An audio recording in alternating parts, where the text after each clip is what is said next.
All right, everybody.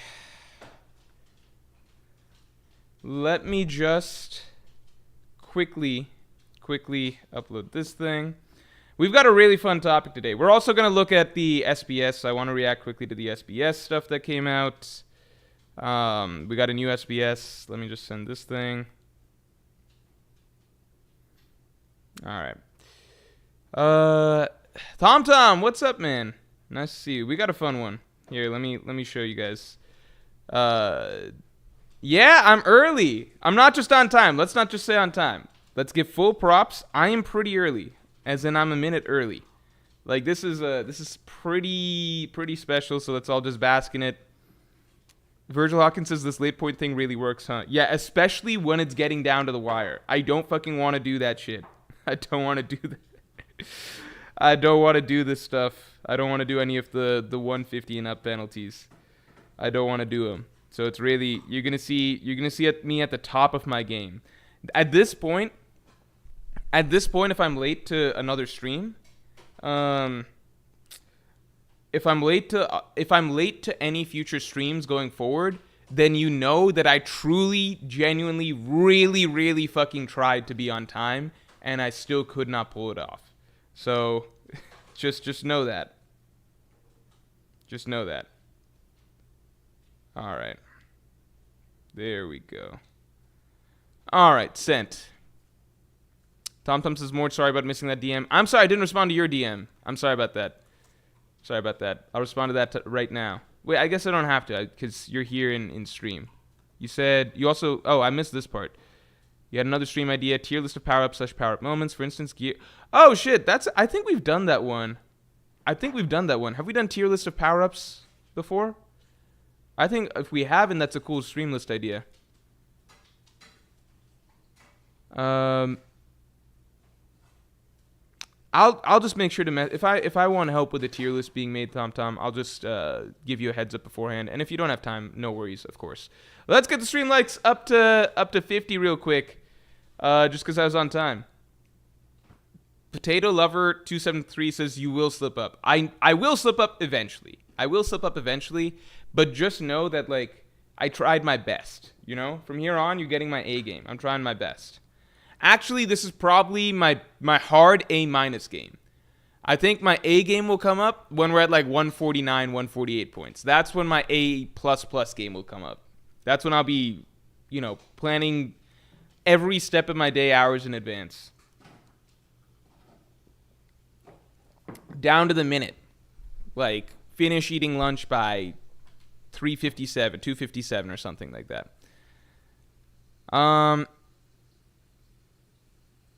It's Ender Anami says more getting to stream on time like it's a game defining his legacy. Lol. Yeah, it's like for me it's like LeBron Celtics 2012 game 6. Yeah, have we done that? Let's see if we've done the power-ups thing before, cuz I feel like we might have done it for I feel like we might have done it back when there was a Morj Streams channel. Let's check Morj Streams. I also I want to react to the new SPS. Is the new SPS fully translated or not? Is the new SPS fully translated? My God, Morj Streams channel is so hard to find now. Here we go. All right.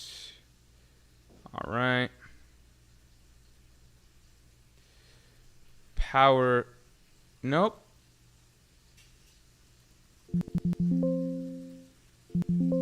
I don't see a power-ups. Shit. Have we not done a power-ups one before? If anyone can find me a video or stream of me having done the power-ups thing, then I don't know. You get something. You get props. I just checked Morj Streams. We haven't done it there, so maybe we've done it on the main Morj channel. Power. No, I don't think we've done power-ups. That's a good stream idea. I'll put that in. All right, that's a fun one.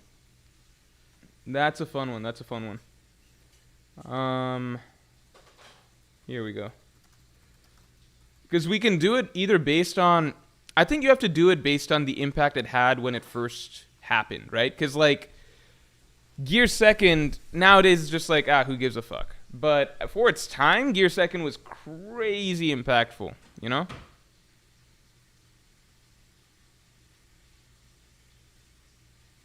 Virgil Hawkins, thanks for being a Pirate King tier member for 29 months, man. By the way, Pirate King podcast submissions are up. So anybody who wants to get in your questions for the month, please go ahead and do so. I should have shouted that out on Friday. I fucking forgot. Pirate King submissions are up. So yeah, definitely go out, get your Pirate King submissions in. For those of you who don't know what that is, every month I record a gigantic podcast that is usually at least an hour, generally at least about an hour and a half long, where I answer every single question that is submitted to me very in-depth, and these are questions that I would answer much more in-depth than I could on stream, and can be about anything. So it doesn't have to be One Piece, it can be other anime, manga, sports, books, TV, movies, etc. So, yeah, definitely get your submissions in for the Pirate King podcast. Virgil Hawkins says, did you ever watching Haikyuu with your girlfriend? And how's the Wano video going? And how do you feel about the Wano video comments being top comment in every video you make?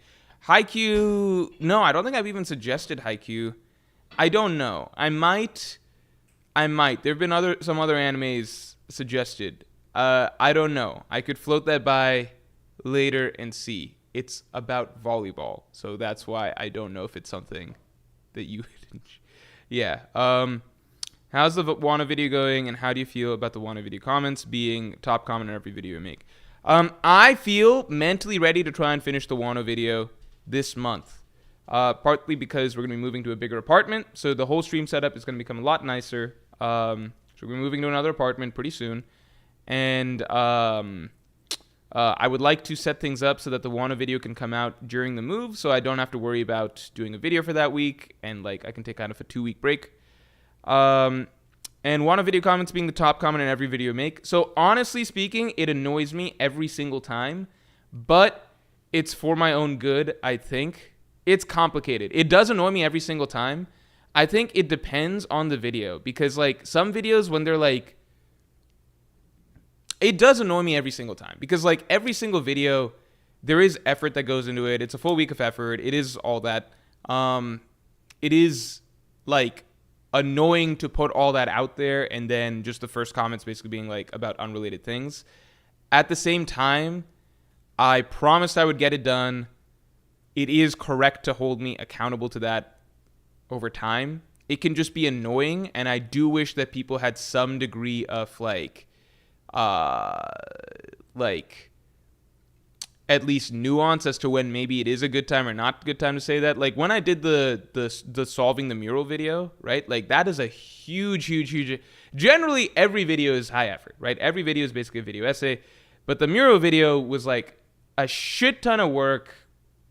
I still think, at least from general feedback that I've seen and general discussion I've seen about it, and what you guys have been saying, I and my own feelings, I think it is legitimately the best attempt at putting together the entire history of One Piece that exists out there at the moment. And it's just so much effort, very, very elaborate video, gigantic video being dropped, etc.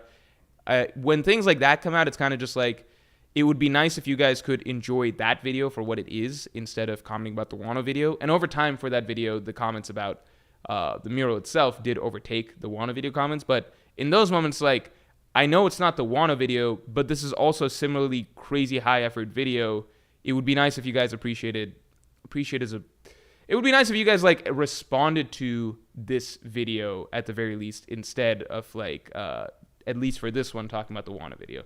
I think in those cases, but outside of that, I understand that if I've made that promise and then not followed through, it is on me to expect a lot of like feedback from it, and the simplest way to make it stop is to put out the Wano video. So overall, that's my personal feelings on it. It doesn't it annoys me more for videos that are very high effort as is, because it's like, I know it's not the Wano video, but like this is also a really good and really interesting video if you actually choose to engage with this video.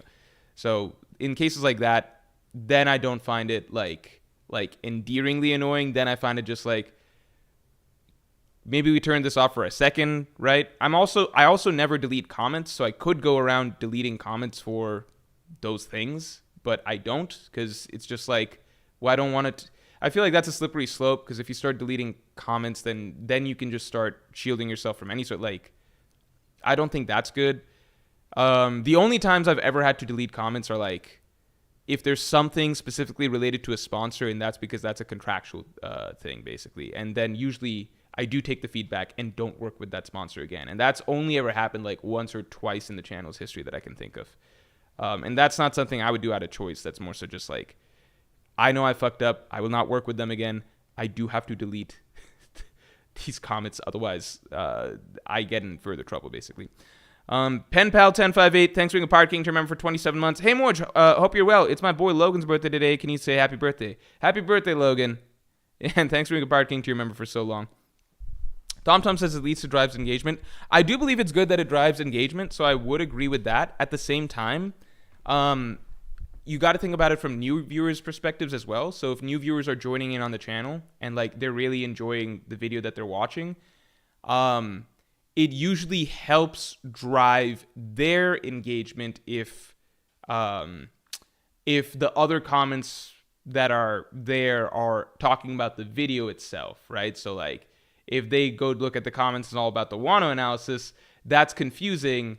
And it doesn't provide a sort of social feedback thing for them that like, oh, other people are really enjoying this video and giving these thoughts and opening up these points of discussion, etc., and probably disincentivizes them to comment.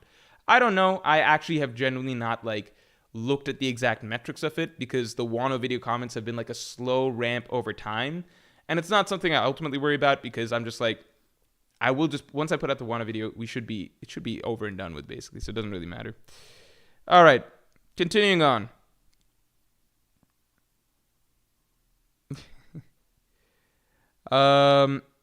Let's get Streamlabs up to 50 real quick, and I'm trying to remember. Oh, the SPS. The SPS. Is there a place that I can read the completed SPS? Is it just, I checked One Piece Reddit. I don't see it there.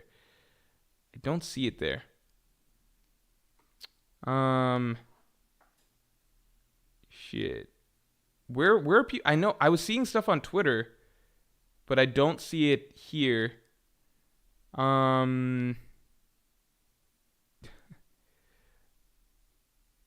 Does anyone know where the new SBS shit is? Maybe it's on the One Piece Wiki or something like that. One Piece Wiki. Maybe on Arthur's page. I have to respond. I feel embarrassed. I have to respond to Arthur about something. I've gone too long without responding to him. So I feel embarrassed going to his Twitter account right now to look at it. It's just sometimes when you don't respond, well, you forget to respond to something, and then you let it stack and stack and stack over time. Then you feel even worse about not responding, and so then it almost becomes too awkward to respond at all. So you hope it's just forgotten about. But then he just reminded me again today. So now I really have to respond with an apology for forgetting to respond initially. Does that make sense? It's on the Reddit, and Arthur just did it. I swear I don't see it on the Reddit. Maybe I'm crazy. Let's see. It's on the Reddit. I see chapter 1141. Where the fuck is the SBS? Let me look up SBS. Let me use the search tool. Oh, volume 111 full SBS. Okay, there we go. Cool. All right. Is this the full SBS? Yeah, it seems pretty complete. Okay, cool, shit. We got a full-ass SBS to look at. New SBS, how's the SBS on a scale of, no, actually, we'll just read it. We'll read it and find out. Let's take a look. Why ask questions when I can just find out the truth for myself, huh? Yeah. Let me just check one thing. Let me just check this.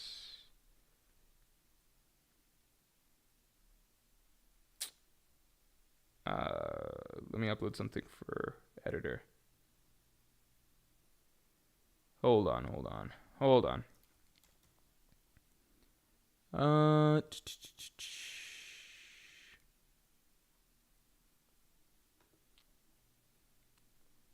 1 second, y'all. I hope I cropped this image. Yeah. Okay, there we go. All right. That should be resolved. All right. Yeah, we got a cool video coming out tomorrow. We got a big-ass video coming out tomorrow. I don't know if it's a little bit longer than usual lengthwise, but it's a pretty dense video in terms of like the No, it's a little bit longer than usual. It's denser in terms of image count, which is why, from my perspective, it's a long video. All right. Here we go. We're gonna do the SPS stuff first, and then we'll get to the other stuff. Also, let's get the stream likes up to 100 real quick. Virgil Hawkins says, I feel like everyone has that experience. Yeah, and it's nothing personal. It happened at a certain point, and now it's stuck. Gabriel Lantis, thanks for the 5. Theory, Usopp is going to step up and lead the Giants at the party versus Loki and discover that the Giants are washed / aren't as brave as he thought. That would be cool. I think that would be really, really cool. I would love to see the start of Usopp's plot, because the thing with Usopp's plot right there is just, he is, like, Usopp as a character, right? How do I say this? It's one of those things where I guess it's a version of imposter syndrome, right? Because Usopp does not believe himself to be a brave... I've talked about this before. Usopp does not believe himself to be a brave warrior of the sea, right? But by all accounts, Usopp already is a brave warrior of the sea. But Usopp himself just knows that he's not always brave all the time. And so he has to look up to, like... He has to fantasize about some image of himself where he would truly feel like he's a brave warrior of the sea. And so that's why he has these sort of figures that growing up he's put on a pedestal, like his dad, right? Or later on in life, the Giants of Elbaf. He sees these things and he's like, these guys must have it all together. They must actually be brave warriors of the sea. That's what's going on in Usopp's mind, right? Like, they must really have their shit together, right? If I can become like them, that's when I'll become a brave warrior of the sea. So the Usopp goes through all these trials and tribulations and grows and grows and grows and becomes braver and braver. But he's doing all this and still understands that he has fear and moments of cowardice. So in his mind, he's like, I still haven't gotten there yet. He finally will get to the island of Elbaf, it seems like, and seemingly finally realize that, okay, he's in the land with all the people that he was hoping to finally meet, this ideal of the brave warrior of the sea, and he's going to find out that they're not always brave all the time either. And I think that is when it will finally potentially click for him that this, like, mythical vision that he's been chasing of just individuals who are always brave, no matter, like, this fantastical version of, like, what a warrior of the sea looks like or whatever, it doesn't really exist. Like, he overgrandized it in his mind. Is that a word? Overgrandized. Yeah, he blew it up in his mind to be something that he himself could never achieve because it just doesn't exist, right? He's chasing something that doesn't exist, and I think that will be kind of the big moment that makes everything click. Because I was wondering what would make Usopp realize that he is a brave warrior of the sea, and the biggest thing would be if he realizes that, like, it's the Giants who actually now look up to him as a brave warrior of the sea. It's one of those Wizard of Oz moments, right, where you realize that, like, oh, I had a good heart all along, right? I had courage all along, right? Why'd I go with the Tin Woodman as the example? The Cowardly Lion would be the better example. Anyway, continuing on. Kelly Winter, thanks for the 5. Hey, Bossman Morj, why don't you stream on both YouTube and Twitch? So I've heard that there's benefits to doing both. I personally don't understand how that is. I straight up watched like a full video from, I know other YouTubers who do. I watched a video from Moist Critical explaining why it's a good idea. I genuinely don't understand why it's good for both. I really don't. One, I would have to respond to 2 chats, right? I struggle responding to this chat. Like, this chat alone, it's difficult for me to regularly respond to. You guys, it's ADHD, inability to multitask. You guys call it whatever it is. It is what it is, right?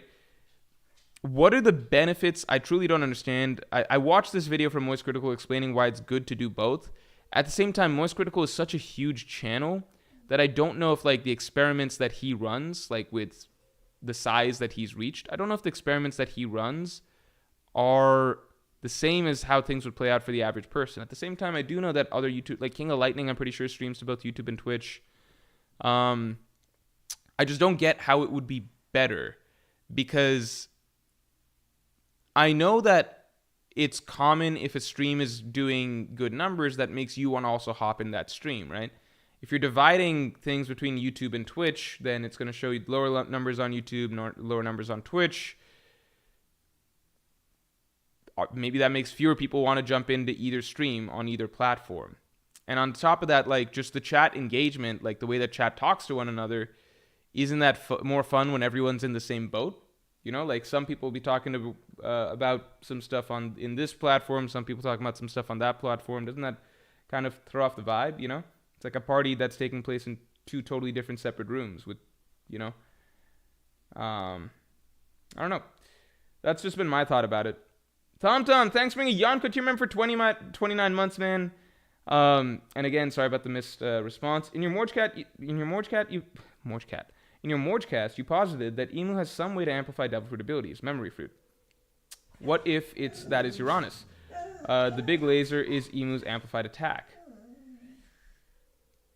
Oh, you think that Emu can amplify things in general? I don't know. All I'm confident in, maybe it wasn't Emu who amplified the memory abilities or anything like that. All I'm confident in is that Emu, how do I say this? Is that something must have happened supernatural in the Void Sentry. Something like that must have happened because there's just too much information missing that just does not make sense. And the memory fruit is the only mechanism that I can guess as to how that happened so far. But there could be other mechanisms that we just don't know about yet. Average 576, thanks for the 2. Your poster is crooked. You're welcome to further transition. This time it was not intended, but yes, if you would like this sometimes it's like I see a poster crooked before the stream starts, and then I don't know. Fuck, I didn't notice this one. But yeah, I think I actually don't know. It might be closed out for the month. I don't know if you guys can get the posters from February anymore. But we have the new batch coming tomorrow, and the new batch is fantastic. Oh, do I have to do mod Streamlabs? Mod Streamlabs. Oh, no, we're good. Oh, wait, and there's one other thing I want to check. Hold on. Let me see this real quick. Yeah, let me see this.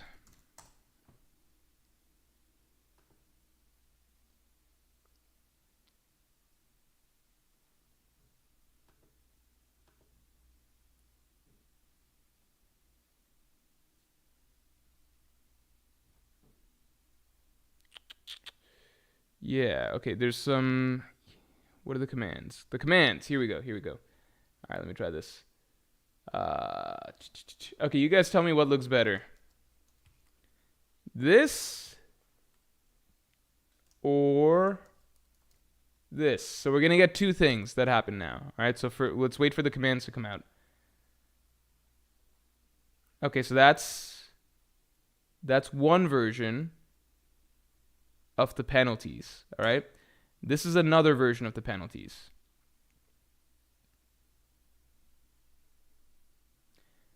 Hassan, LFC, thanks for the 2. Morj, have you seen Oda's comments on Volume 111? Zorofire? I have not yet. We'll go through those in a second. Okay. So you guys see the two different versions of penalties that popped up here? Which do we prefer? What's easier to understand?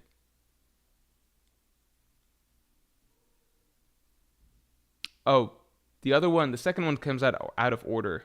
It doesn't come from lowest to highest. But do you guys prefer the bullet point version or the paragraph version?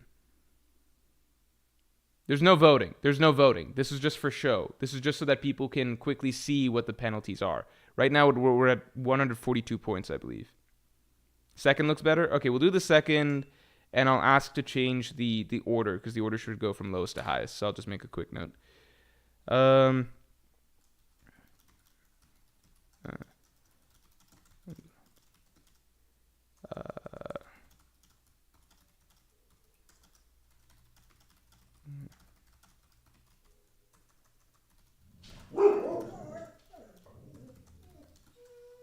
right.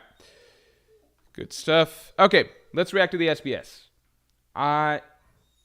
Bane, thanks for the 2. Any chance for Big Mom to return in Elbaf? So we talked about this in the past. There's always going to be a chance for Big Mom to return. I am personally of the opinion that, like... Hey, Harley, Casey, quiet. Okay. I'm personally of the opinion that if Big Mom returns, it should be with Kaido. If it's just Big Mom returning, I don't think anybody wants that. I really, really don't think anybody wants that. I think that Big Mom was at her best in the first half of Whole Cake Island, I think after the chase began, the wedding cake chase began, I think everything just began to fall apart a little bit for Big Mom's hype as a character that was surrounding her. Yeah, bullet point, I guess, is better. All right. Sounds good. All right, everybody. Let's take a look at this SPS situation. Let's take a look.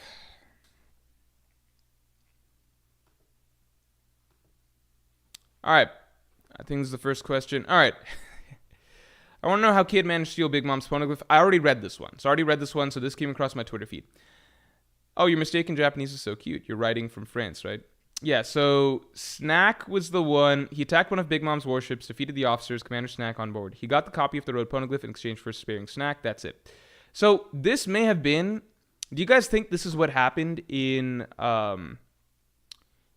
Do you guys think that this is when this happened? I guess it was a voice from the New World, right? Oh, already missed it. Did I fucking miss it? Let's see. Here we go. Hold on. Okay. Do you guys think that this was this moment, or does the timeline not line up? Is there something I'm missing timeline-wise about this? Kid attacked ships, right? So it doesn't sound as... But it sounded as though... Initially, when we heard about this whole incident, it sounded as though Kid went to Big Mom's territory. But if it's the same as this incident, then it sounds like it was just something that happened somewhere else. Yeah, Pocoloca says, so Snack lied to his family about beating Kid. Something like that. Do we think this is the same incident? Because it would line up. He attacked one of Big Mom's warships, defeated the officer on board. He got a copy of the road poneglyph in exchange for sparing Snack. But wouldn't that have to happen in... Like, did he send Snack back? Oh, in exchange for sparing... So maybe it was like a hostage situation. Like, he demanded the road poneglyph from Big Mom and got it back. It was said that, yeah, his goal was simply to steal the poneglyph. And didn't Kid say that he went to Big Mom's territory? It might be similar. It all seems very similar. We got to remember Big Mom's territory is also a large series of islands, so anything could have happened there. Let's see. TomTom says, no way Kid escaped Big Mom's forces twice, LMAO. Well, if this one was just an isolated incident out at sea, then it's just like, eh. It's not really escaping her forces. It's just like fucking up some far away part of her business. But I feel like it could be the same thing. Yeah, this is the one that we already talked about this last time. This was the one where you guys were saying, oh, confirm the theory video that I did with Hanafuda before. And that was cool. That was really cool that, like, almost the only thing missing from this that would be good to be confirmed would be if it was confirmed that Hanafuda had the T-Rex Zoan. I think that would be really, really cool to confirm here. It does seem like it does make sense. Yeah, Chris Morales, I agree. Like, only thing that is weird, why would Snack just casually have a copy of the poneglyph on him? That's why it felt like it had to be something with Kid actually going to their territory. But if you actually go to Big Mom's territory, it's just like, how do you escape? Because the Straw Hats had to go through so many hoops to get out of there, you know? They had to jump through so many hoops. Like, if the Kid incident took place out at sea, then it makes sense how he's able to get away from it all fine. But if the Kid incident took place out at sea, then how did Snack just have a copy of the road poneglyph? It doesn't make as much sense. I don't know. Unless Kid negotiated that with Big Mom or something like that, like demanded that, hey, you can have Snack back if you give a road poneglyph. Who knows? Odachi, can you show us the miracle combination after 20 years? How would it look like? Will it turn into Super Gargon 3?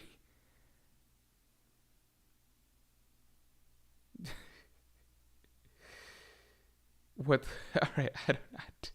I'm just gonna. I didn't realize that this even existed as a miracle combination. So this is a follow-up joke to that. That's funny. All right, continuing on. Yeah, we saw this. I truly hate the people that ask Oda's SPS questions because they waste it. I just picked up this letter. I guess we could start the. Oh yeah, this is the SPS starting. Odachi, recently dirty jokes are kind of popular among boys. Most of them are One Piece readers. Is One Piece actually the cause of it? Yeah, let's sue. If you can eat two devil fruits. Oh, this is an interesting question. If Oda could eat two devil fruits, which one would he eat? Wait, I am screen sharing, right? Yeah, there we go. Clear fruit and then rumble fruit. Clear fruit abs. Oh my god, Oda said he'd have the clear fruit. Okay. Clear fruit. What's wrong with Oda, man? What's wrong with Oda? What's wrong with this man? It's clear fruit and the warp fruit. All right. I think the warp fruit is very, very useful, so I can agree with that. I don't see. This is an interesting question. I don't see vertical speech bubbles very often in One Piece. Longer sentences are broken into multiple lines or bubbles. Why is that? Oh, this is interesting. Oda says, now you notice that. I'm kind of nervous now. I think back in the early parts of the series, I did use vertical speech bubbles. Then one day, I saw that in overseas editions, the horizontal-oriented English texts were jam-packed into the narrow bubbles. Interesting. So Oda is actually conscious of that. Since a lot of localizations use horizontal-oriented text, I made the bubbles in a way that would make it easy to read no matter what language it's translated into. I see. Nice. That makes sense.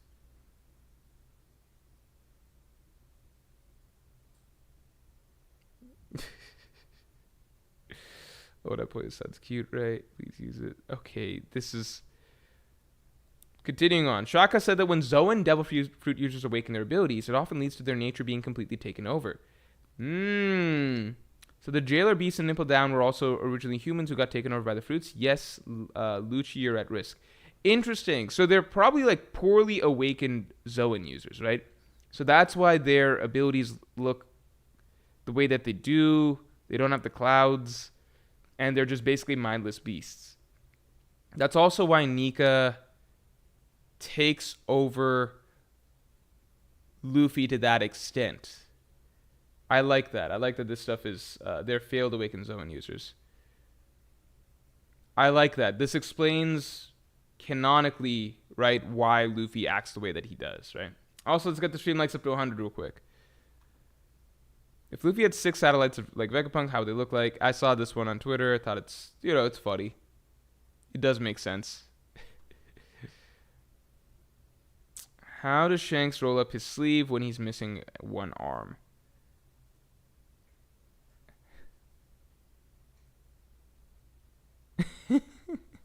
It's just a shirt with rolled sleeves. Have you seen him with unrolled sleeves, huh? Maybe he has to ask Ben Beckman to do it. Who knows? Maybe he could do it with hockey. Who knows? All right. In chapter 987 was the bridge that the Roger Pirates and Odin saw Tequila Wolf, or Bourbon Wolf, and what is the name of the planet that Luffy and the others are adventuring in? You're focused on that? The planet is called Blue Planet. We don't just call it Earth? And the bridge that Odin saw, it's not Tequila Wolf. How did I know that? I won't say it's Bourbon Wolf, but it's not Tequila Wolf. That's my answer. We find out there are 4 bridges in chapter 1125, so there's no way you could know that in chapter 967, but looking back, why did I think so? Amazing. What? So is he just confusing the name? Has he forgotten what the name is? Or is it supposed to be a little bit mysterious? I think he just forgot what the name is. Oh, the anime fucked up and wrote Tequila Wolf. Okay, yeah, because that just doesn't make sense there. Well, Oda said and say, what happens to man-made fruit? Oh, this is a good question. What happens to man-made devil fruits when the user dies? It becomes a fruit again, right? Nope, it disappears. Ah, interesting. Okay, good confirmation there. Good confirmation there. And on top of that, I'd add, I'm curious as to whether they have... Is it confirmed they have the ocean weakness again? Has it been confirmed or not? I forget. Tom is saying, I'm saying the ancient weapon Uranus is used to amplify devil fruit abilities. Why have 2 ancient weapons that destroy islands? We already have Pluton. Interesting. So maybe it's... So it's some other ability that's being used with Uranus to amplify devil fruit user abilities. That's interesting. That would lead to a whole shit ton of potential possibilities. And it could lead to different ways that the world could be revamped at the end of the story. Akash Panda, good to see you, man. Thanks for the 5. I think the Elbaf tree will burn, and Wano will be brought down to sea level before the final war, leaving only Marijua and Noah as safe havens. More dramatic. That is a phenomenal point. That is a phenomenal point, man. Because I was about to say that I feel like Elbaf is good.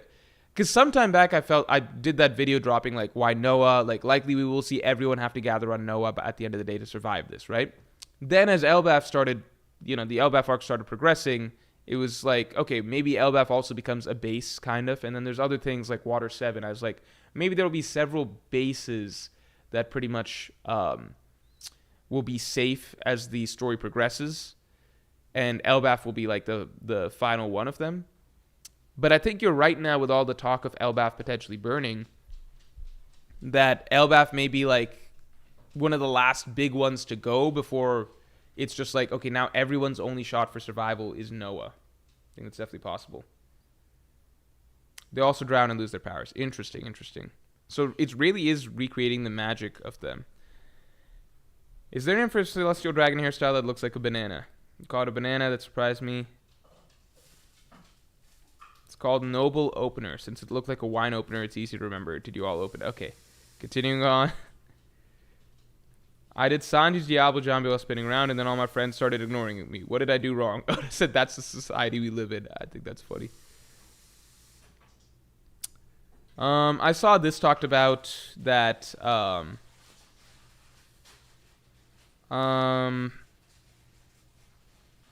my mother said that anime is for kids and my friends don't really read manga, but after seeing the live action, they started reading the manga and got hooked on it. I'm so happy. Is this someone from Japan? Because I'm surprised, because in Japan I figured it's very normal for everyone to be, like, it's just part of the culture, right?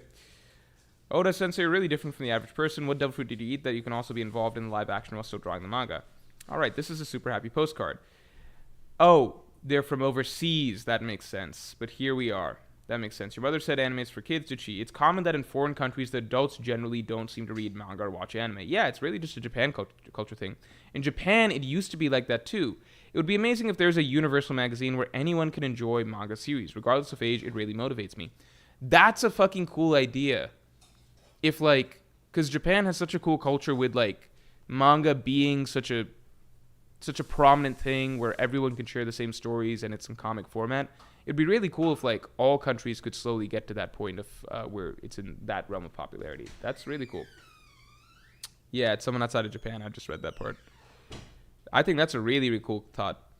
That's like an Oda thought. He's a big dreamer, naturally. This was a stupid one I saw. Continuing on. Gear 5, Gomu Gomu Dawn paper. Ooh, stop. Everything's turning to white. The paper's turning blank. Okay, the SPS ends here. See you next volume. It's blank. Alright. It was an alright SPS. If I were to rate, I'd say this was a fun thought, but not an interesting answer. This is good information, nothing crazy.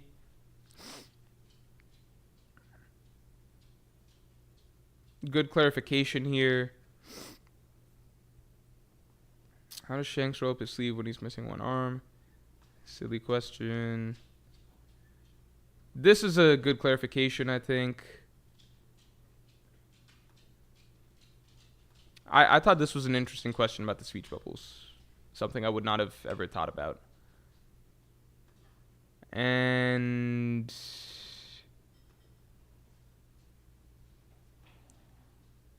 I think the Hanafuda stuff is by far the most interesting. Here. That's like perfect SBS type information. Perfect SBS. Because SBS is tricky because it's like, if Oda doesn't do, if he does a bunch of BS stuff or like silly answers or whatever, then people are like, well, the SBS was lame. What was the point of this? But on the flip side, if he reveals too much good information in the SBS, then people are like, why is this an SBS? Why doesn't this get put in the main story, etc.? I'm one of those people, too, when certain things come up in the SBS. I think this Hanafuda type information is the perfect thing, in that it never felt like a missing piece in the story. It just felt like something that if Oda had some extra time, he could give us some elaboration on or something, but it has no plot. It's not leaving us with holes or questions in the story itself. It's just like elaborating on something that we already got a little bit of info on that has no real relevance to the plot at all. So I like that. I like that one. All right, continuing on. Las Experience Sonoras del Tio Puccio. What a phenomenal name. What if the One Piece is just a big cork to save the planet? That would be really cool. That would be really cool, and it would be very One Piece-esque. But I don't know if that's actually gonna... I don't know if that would actually happen. I'm saying, thanks for... I feel like that might be almost too comical even for the One Piece story for that to take place. But I do believe that the Great Flood has to end somehow, so maybe there's a method.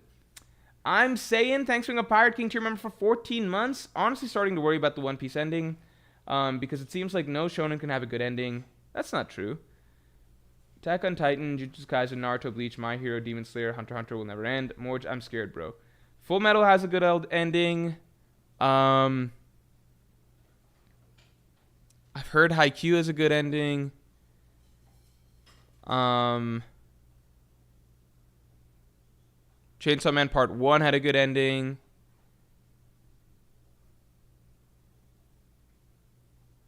Fire Force has a very good ending. A lot of JoJo's parts have good endings, although they're just parts, so they're not long-running series individually. It's easier to end short stories than long stories. Fire Force had a good ending. Did My Hero really have a bad ending? I thought a lot of people were on board with the ending after people... after the Cross Guild answer is missing? What's the Cross Guild answer? Oh, shit. Alright, we're going to Archer's page. Nobody tell him. I'll respond to him today. So it's not going to be a big deal, but let's see.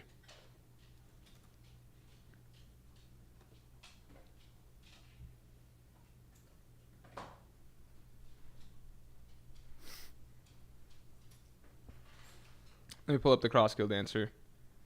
Yeah, can some other... what are some other popular shonen that have good endings? Bleach ending good? Not in the manga. Like, if every ending gets a redo 20 years down the line or something like that, or a decade down the line, then yeah, then sure. But Bleach's ending in the manga is what was famously one of the worst manga endings of all time. Like, that's not even debatable because he's rewriting the whole thing, and he himself has made it very clear that he had to rush it because of health reasons. So there's not really, like, the author himself is just like, yeah, this shit was ass. This was not my vision, I should clarify. Oh, Oda explains how Cross Guild is profitable. Let's see. Let me pull this up. This is a good question. Oda explains how Cross Guild is profitable. I don't understand very well how Cross Guild operates. It's referred to as operating like a company in business, but are they really profitable? If they give money to any civilians who take the heads of Marine soldiers, I feel like they'd go bankrupt really quickly. That's a very good question. That's a really good question. Cross Guild's very existence is a big problem for the Marines. The fear of being attacked by anyone anywhere has tanked their morale quite a lot. Yes, and that has been shown in the manga, so it is just reiterating things that have already been shown in the manga. This slows down Marine operations, making it easier for the dark companies of the underworld to operate, meaning they make more money. Interesting. I could see the logic of that. Make things more difficult for those... It's very tangential. It's like one thing... It's very tangential, but I could see how that there's a logic to how that would take place over time. It's like, well, if we make things worse for the police, then it makes it easier for other criminal transactions to take place, meaning they make more money. Cross Guild serves as a public front with the dark companies paying for the bounty sums. Cross Guild serves as a public front with the dark companies paying for the bounty sums. Furthermore, there's a dark side of this. I see. That's really interesting. That's interesting. I think that's something that would be nice to... I really think that's a really cool idea. That's something that would have been good for Oda to put in the manga. I think up till this line, when he's saying makes it easier for dark companies of the underworld to operate, it's still good SBS information. Once this is established, that Cross Guild is a public front with dark companies paying for the bounty sums, that's very interesting. We want to see those interactions, even just like a Denden Mushi conversation coming to a close or something, with like one of the underworld brokers basically like thanking Crocodile or like confirming that they can put up the bounty for this or that or something. I think that this now the whole system makes a lot of sense. I think it would have taken 2 panels to establish this is the case and felt that much more interesting in the manga chapter. Furthermore, there's a dark side of the story that gambles on which Marine will be killed, which results in even more money from society contributing to the fund. So in reality, they're actually making quite a lot of profit. That's good. Weren't they talking about how they need even more funds recently? I might be wrong. I might have been mistaken, but that's really cool. I like that idea a lot. I think that's something that should have been in the manga. Bane says, Morj, did you watch Severance TV show? It's really good. You guys have been telling me about Severance. I will watch Severance probably at some point. We also watched The Batman recently, and we like that a lot, so we're probably going to give The Penguin a try at some point. Akash Panda, thanks for the 5. While revisiting Water 7 Saga, I noticed that Usopp starts the saga as Afro Luffy's cornerman, and then takes that role again at the climax of the saga. That's a really good point. That's a really good point. I did not think about that whatsoever. That's a phenomenal point. Like, Usopp is literally in Luffy's quarter. He's Luffy's quarterbed, but for the final, like, knockout round that everything is riding on. And then he plays that. That's a phenomenal point, man. That's a great, great pickup. I like that a lot. Just full circle, but just with such a more serious context to it. I love that. Great point, man. Fidu says Attack on Titan has a good ending. I've never finished Attack on Titan, so I don't have any comments on the ending. I know that anime viewers tend to like Attack on Titan's ending, and manga viewers are divided on it / generally dislike it. Or divided might be more. Chainsaw Man Part 1 ending is brilliant. Yeah, Chainsaw Man... Okay, so Chainsaw Man's not fair, though. I think short series don't count, because it is generally easier to conclude a short series than a long series. Like, I mean, it's just fundamentally easier, right? Like, so many series start hot, and it's like, well, if they could just end after the first couple arcs, then you got a perfect series right there, right? Telling a shorter storyline is way easier because you are going into it likely with a lot of time having, before you became weekly, in weekly publication, you had a lot of time to think about your ideas and everything, right? As the story keeps going and going, right, you've knocked out the first several arcs and you're executing your vision, but now you're getting into the grind of, like, there's more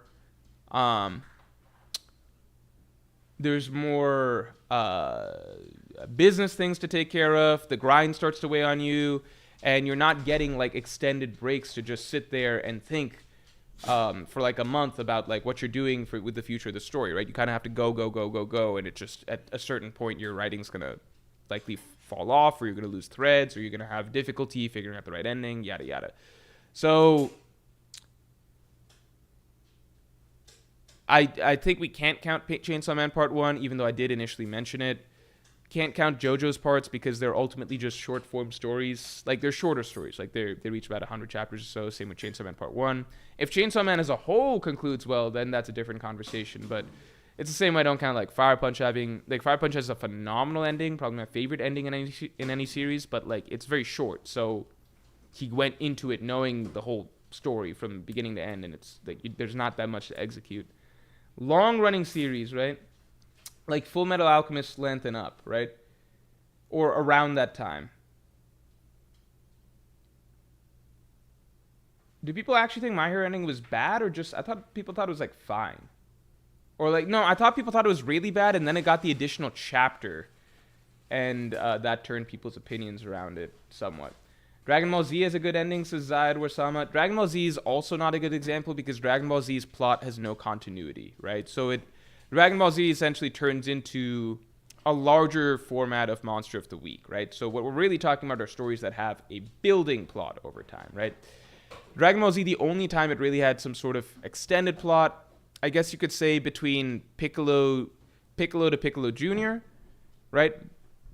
And then Saiyan Saga into Frieza, that's an extended storyline, right? Those storylines are, like, not that long either once you put them two together. And it's kind of like totally, like, Dragon Ball's, like, the second half of Dragon Ball, post Saiyan stuff is just so totally disconnected from the first version, like, first half of Dragon Ball, that it's kind of just like, do we even view it as the same? Like, if anything, it kind of goes to show the lack of planning that was there, right? You just started a whole different series just with the same cast of characters. So Dragon Ball Z, one, I think it had a perfect ending with Cell, and then the Buu Saga is a fine story arc to close on. It's not bad. It's just, I think it's less climactic to me. It closes out some loose ends nicely. but you could argue that they weren't loose ends either. Yeah.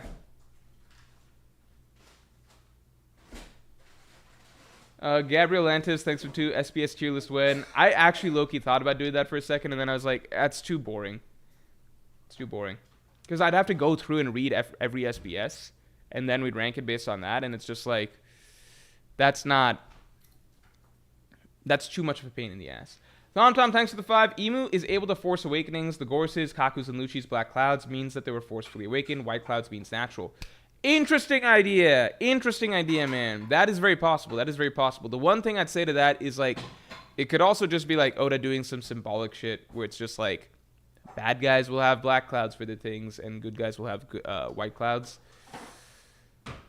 Although Kaku's a good guy in a sense, but he's on the bad guy's side. Because we saw a God's Night recently. Like, doesn't killing whatever his name is, killing him have doesn't that dude One Piece what color is clouds? One Piece killing him.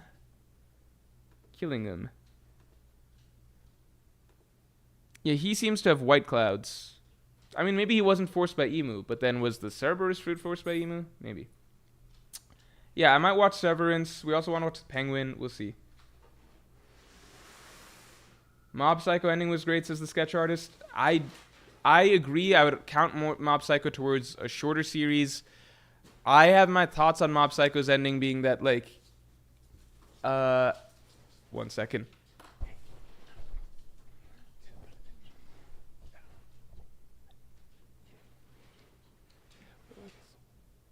Against the wall. Okay. Oh no. Okay. My thing with Mob Psycho's ending is that I still feel as though it is just generally better. Harley, no. It is generally better to find a way to conclude the primary driving plot with the character stuff that you want to do. That's just generally better in my opinion. It felt like the story aimed to conclude its main plot and everything the plot was setting up with season 2. And then season 3 was just checking off the character things. And it checked off some of the character things really well. I think Dimple and Mob himself. But then other things I don't think. I think that there was a lot of moments in season 3 that were just lacking a sense of momentum because the primary plot had already been resolved. GrizzlyBot, welcome to the Yonko. Thanks for joining in. You now get access to all the podcasts that come out with every single video. So just make sure to watch those. Tom says, Morj, did you miss my super? I think I got it. I'll double check in a second. Severance. So many people are saying good things about Severance. I'll have to check that out. Yeah, check out the podcast and feel free to use your new emotes and everything like that. Alex Nowick says, I think Steel Ball Run would be fair to count. No, it's just stories that are individual parts. Like, not individual parts, but like just shorter stories. Like, Steel Ball Run is not a long-running story with, like, major arc after major arc after major arc. Steel Ball Run technically has, like, mini-arcs throughout it, but they're really just individual fights or something like that. Like, it doesn't really build large arcs. What we're talking about are storylines like Naruto or Bleach or Jujutsu Kaisen even, like, series that hit a certain length like Black Clover where like you're telling a full gigantic story arc that then builds into another full gigantic story arc that makes up a larger saga that then connects to a larger story arc and you're really building a larger world and so many plot lines, etc. Steel Ball Run is short, tight, and sweet, right? There's 3 main characters that are protagonists, 2 primary antagonists. That's it. It's a straight shot from start to finish that fights along the way. One plot line from start to finish, right? So we're talking about like longer running storylines. It is hard, but the flip side is that like it's because One Piece is One Piece. Like you could say that other manga have failed to have really good endings that are large running series, but then at the same time, what makes One Piece is the fact that it is so good at maintaining quality over such a long period of time because the vision is there. That's why it's been able to succeed for a longer period of time than other manga. So it's not fair to use other manga as a comparison to One Piece because the thing that differentiates One Piece in the first place is the vision that it has that these other series tend to lack. Gabriel Lantis, thanks for the 5. When does Oda ever do just symbolic shit, like you said, about the black versus white cloud? Seems like everything has had a payoff, no? I mean, there was a big deal that people made about, like, that skull thing that was, like, what do you call? The skull thing that certain characters wore, right? Like, Katakuri has this skull on him, Shiryu has the skull. A lot of people started saying that, like, oh, it means that they're, like, or King, I think, even had the skull. A lot of people were like, oh, it's something that is from, it's like some Impel Down thing or something like that. It means that they're former members from Impel Down. And that was like a theory for a while. And then eventually it was just like, no, it seems like Oda just likes to do that for like certain character types. There's no actual like primary consistency to why he's doing it. You could argue it symbolizes first mates, but then Loki also has the skull. The first mate argument is seems like a good one to me, though. Maybe it's something. I'm not trying to say it's not something. Maybe it is. I just don't know if we have enough yet to say.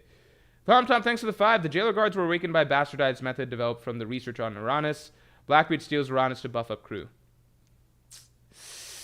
I don't know about Blackbeard stealing Uranus. I think it's important that the world government has that ancient weapon. I think it's Blackbeard stealing Pluton is very, very likely, though. And potentially Shirahoshi. That's the big question mark.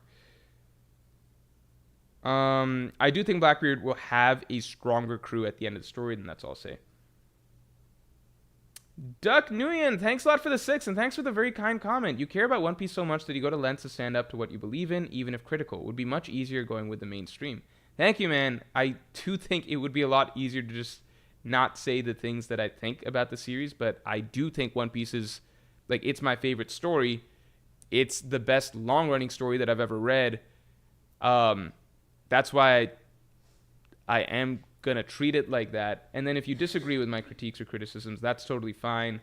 But I do also agree that it would be a lot easier to just hype up everything that happens in One Piece is good. It would make life a lot easier for me, that's for sure. But it's just not the way things are going to be. Anyway, all right, we're going to get to the stream topic now. So the stream topic is pretty fun. Let me see the best way I can do this. Word randomizer, all right?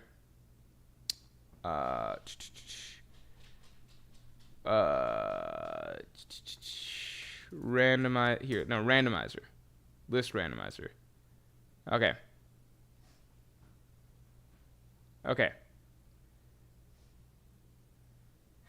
Shit. I thought there'd be a simple site for this. So, here is the plan. The Disciple says Steel Ball Run is 25 volumes, to be fair. Yeah, I guess Steel Ball Run does get decently long. And the chapters are big chapters. It's still just ultimately, you're telling one simple, like, it's still a very tight story at the end of the day. It's the type of thing where, like, you can just plan out a straight shot from start to finish and execute it, if that makes sense.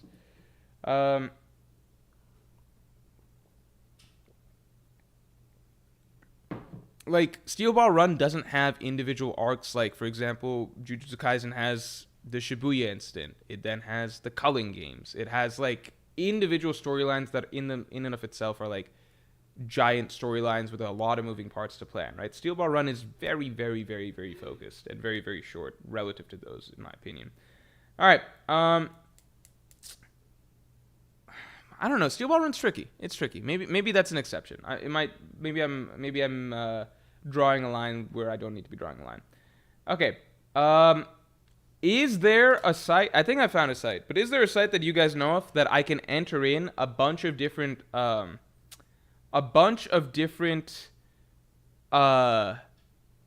terms, and then we're trying to then we're hitting a button, and then something will pop up. Well, let me test this. Essentially, what we're going to be doing is this. All right, we need a list of all the major islands in One Piece. We're going to be putting it into a randomizer thing, and then we're going to be popping out some islands, and then we're going to be drafting a crew through the islands that we're given, if that makes sense. I want to see if we can get the best possible crew we can get. I need a randomizer site. I think I found one. Hold on. Here. Let's try this. Nah, I just want one term to come out. Can't you do Wheel of Names? Oh, let's do that. Wheel of Names. That's fun. There we go. That's a great idea. I like that. All right. Here we go. All right, and let me open up Whimsical. This is going to be a fun one. I've been wanting to do this one for a little bit. I lied, mainly since this morning, but throughout the day I was actually excited to do this. Here we go.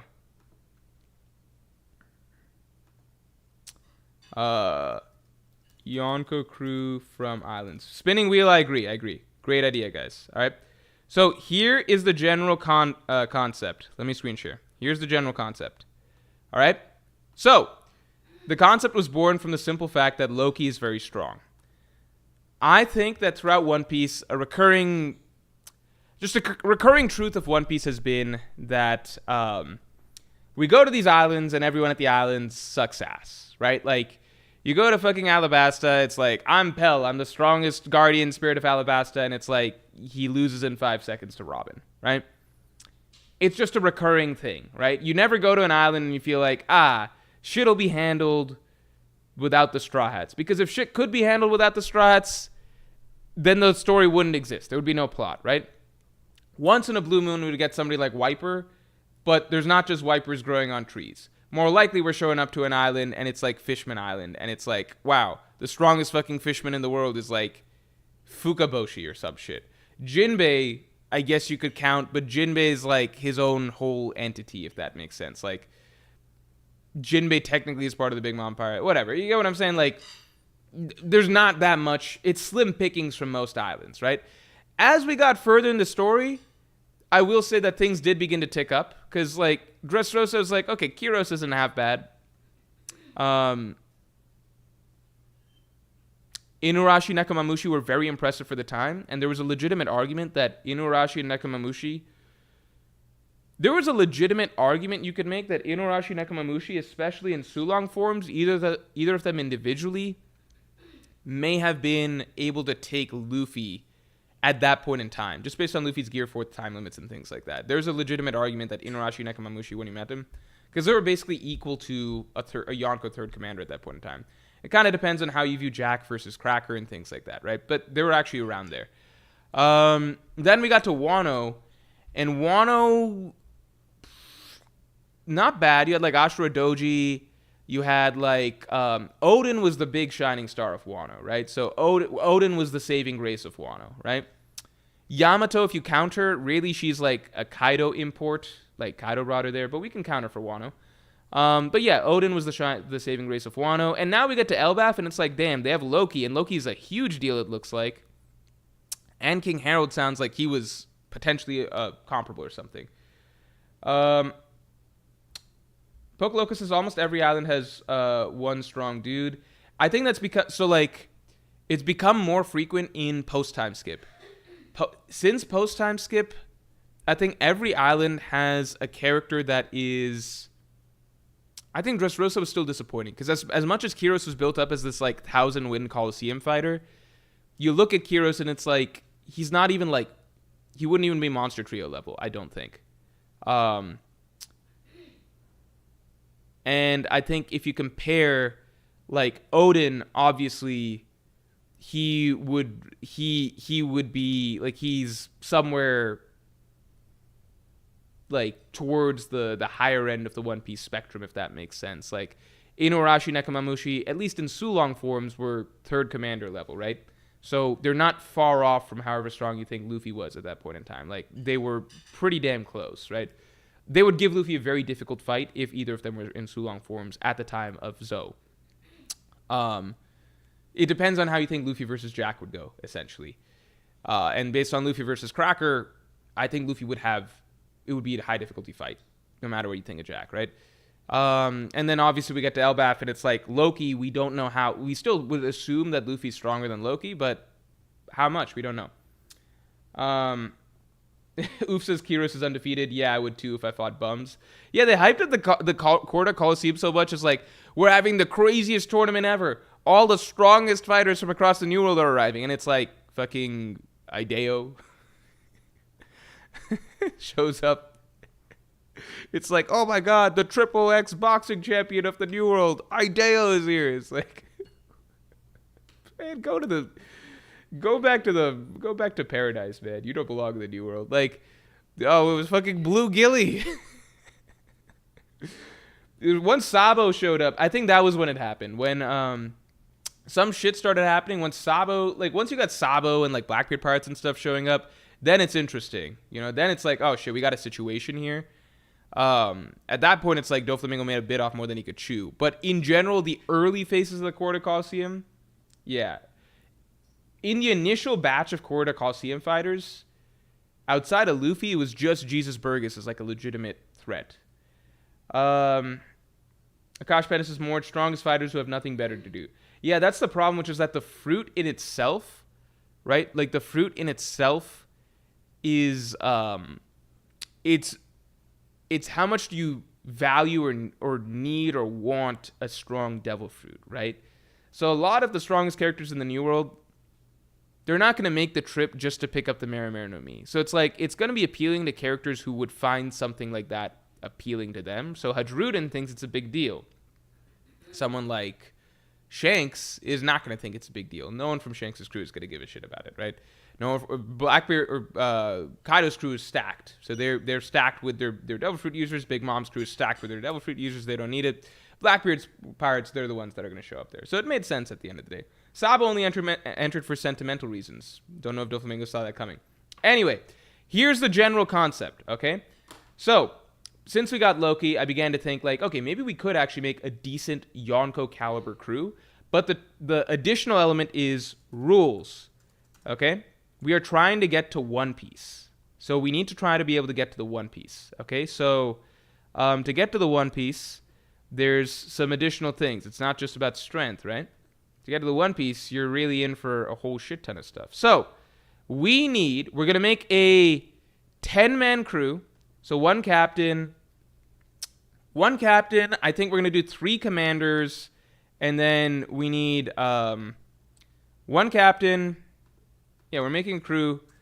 We need 1 captain, 3 commanders, 6 other subordinates. Can we pick rank and file soldiers?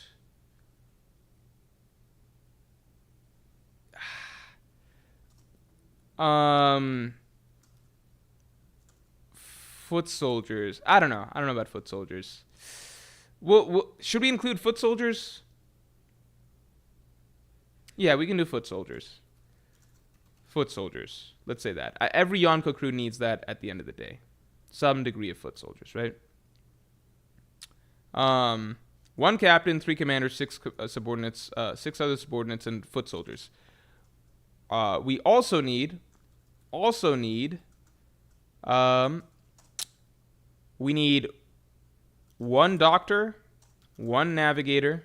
What's the order priorities here? Probably navigator, 1 doctor. So these are the roles. Roles must also fill out. So we can't just pick for strength. That's the tricky thing, right? So this is the total number. Total number of members, of core members. Core members is 10. Total number of core members is 10. I don't think the foot soldiers actually matters. Let's simplify it. Total number of core members is 10. Roles must also fill out as 1 navigator, 1 doctor. Everything essential, right? 1 navigator, 1 doctor, 1 shipwright, 1 cook. I think that's it. I think the tricky thing, we don't actually need a musician. The problem with archaeologist is if we do that, I think it's just cook, navigator, doctor, shipwright. I would agree with those. Archaeologist, it's tricky because then it's too restrictive. We're only going to get a certain number of roles. So like wheel spins, basically. So let's put in the total number of islands, and then we're going to do wheel spins and see if we can make this work, okay? Don't need cook, Morj. I think we need the cook. I agree anyone can cook, but that's the thing. So because anyone can cook, we are allowed to assign somebody as cook, if that makes sense. So for example, if I spin and we get an island like, let's say, fucking, like, I still need to be able to pick somebody from that crew and actually say that this person we could logically see being, like, cooking. Does that make sense? Like, I don't need to actually get a cook onto the crew. It needs to be somebody that it's like if I'm drafting fucking, like, Yamato, right? If I draft Yamato, there is nothing in the narrative that would suggest that, yeah, I could just assign Yamato the role of cook, right? They don't actually need to be a cook, but there should be some basic logic to the notion that, like, yeah, this character probably learned to cook at some point in their life. Does that make sense? Like, I still need to say, like, I can't just get, like, 10 fucking, like 10 fucking, like, warriors onto the crew who clearly none of them would be able to cook jack shit, like 10 Luffy Zoros onto the crew, and then just say that, well, what if you, like, Zoro, you gotta cook, right? There has to be some, like, basically what I'm trying to say is, like, picking a cook should not be hard. Out of all the people I pick, somebody should logically be able to cook, but at the same time, I do need to be able to point at somebody and be like, logically, maybe you would be able to cook. Does that make sense? Kuma as doctor. No, so you guys don't understand. The trick of this is that I'm not going to get to just pick. I can't just go through all the islands in One Piece and just, like, quickly pick, like, I want Koreha from Drum Kingdom as my doctor. I want, like, you know what I'm saying? Like, I can't just pick. I can't just be, I want Vegapunk from Egghead Island as my shipwright or something. We are going to put in, that's the difficult part. We're going to be putting in a shit ton of islands from One Piece and into this list. I'd say we're going to put in every island the Strats have been to. Every island the Strats have been to. So I'll just be filling this out as we go, right? So every island the Strats have been to, and we can only pick citizens of the island, so characters who, like, live there regularly, right? I guess Windmill Village, right? All of Goa Kingdom. I could get Dadan from Goa Kingdom as, like, a cook, but I don't know. Windmill Village / Goa Kingdom. What's the full... Yeah, Dawn Island, right? That's Luffy's island. So Dawn Island is fine, okay? So we're doing island by island. So does that make sense? So we're not just going to get to do a magic draft, right? Like, this isn't just like I'm sitting down and making a dream team in 2K, right? I got to actually deal with the cards I'm dealt, the spins I'm dealt. So that's the fun of it. That's the game here. And I do need to be able to point, like, I do need to be able to point to some character and be like, I could imagine this character cooking, right? I cannot imagine Yamato cooking because Yamato has no skills. So while I would happily add Yamato as one of my, like, Yamato grew up very sheltered, yada yada. While I could happily add Yamato as one of my commanders, I can't just be like, well, I assign Yamato to cook. It has to be someone that could, to some degree, make sense as a cook. Does that make sense? All right, let's go through. Musician is a must? No, musician is not a must.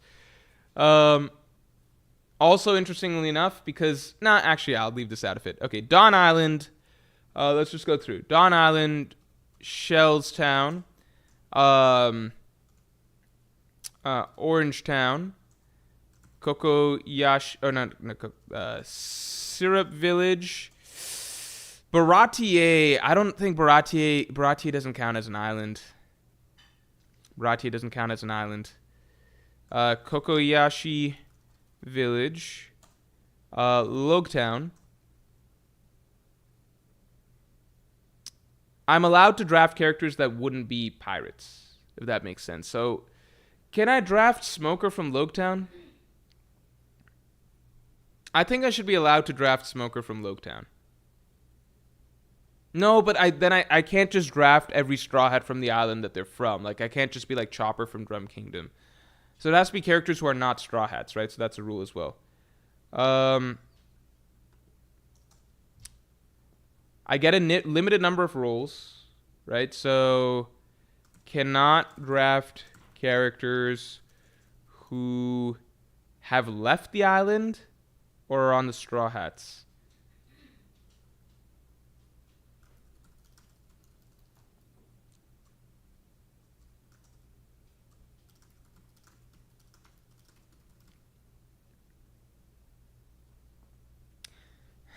I can't draft characters who are dead either, because then I could just draft like Ryuma.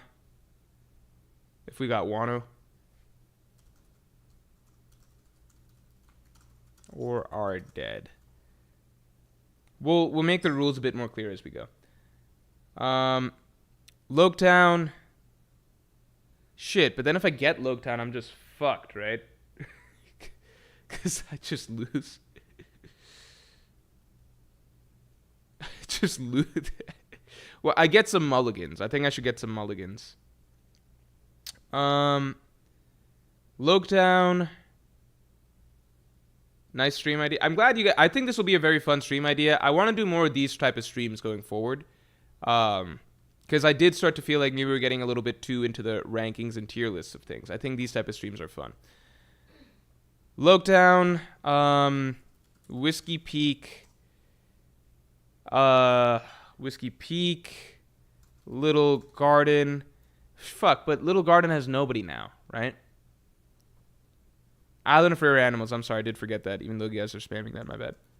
Island of Rare Animals. I think Little Garden shouldn't count, right?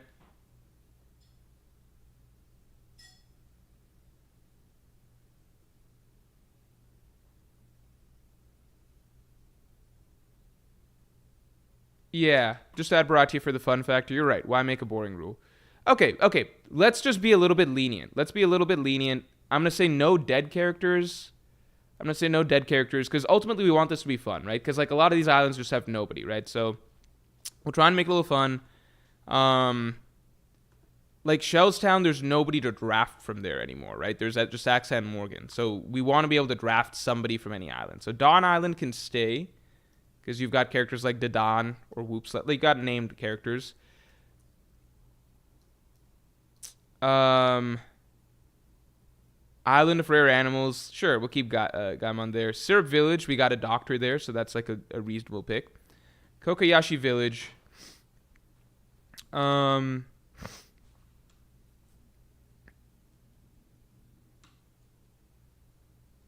Kokoyashi Village. Sure, we got enough characters there. I'll put in Baratie. I mean, you got Johnny and Yusaka in Kokoyashi Village. Loketown, I don't think I have anyone I can draft. Because the Marines... Like, should I be allowed to draft Smoker from Loketown?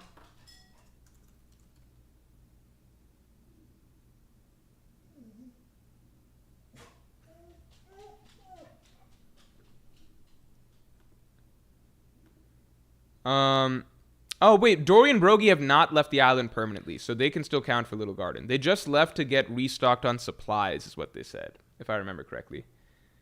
Yeah, could I cut the blues? I looked at equals Smoker. Could I cut East Blue? But there are some good picks from East Blue. Okay, let's keep going. Let's keep going, and then we'll see what feels fair at the end, because we want it to be fun. Little Garden, Drum Kick. Like, I want to have difficult decisions, but I don't want to have, like, no decisions, you know? Like, I don't want to be picking up, like, Shellstown and be like, I can't fucking, I guess, Accent Morgan. Drum Kingdom, Alabasta, Jaya, Skypiea,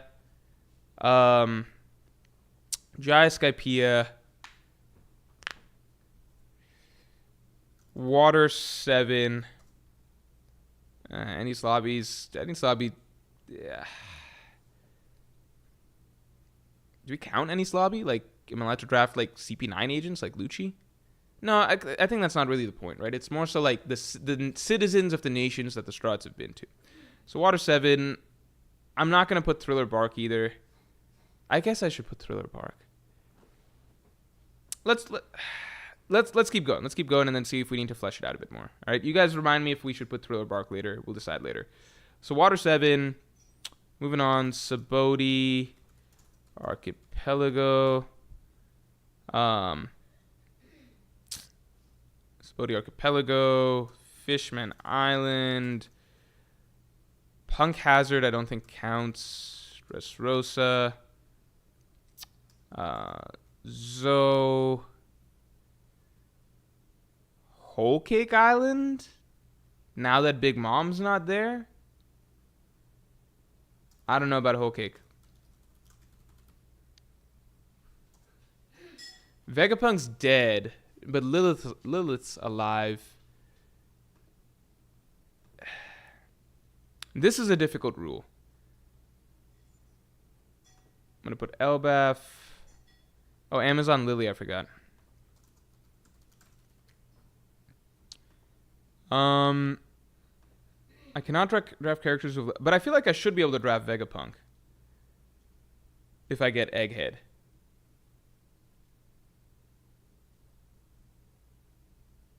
Okay, we're going to get rid of the left island permanently. Cannot draft characters who are dead.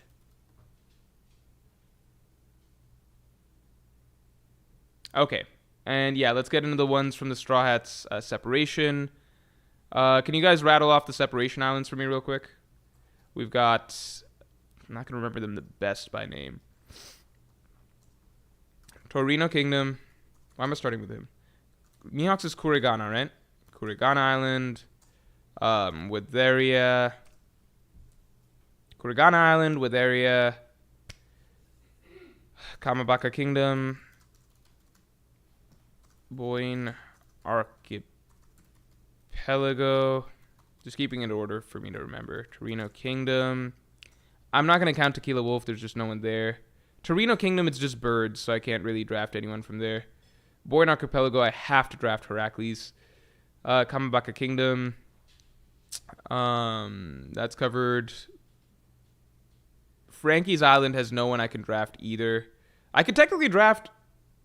I could draft fucking... I could draft Vegapunk from Baltimore, right? Can we say Vegapunk counts for both Egghead and Baltimore?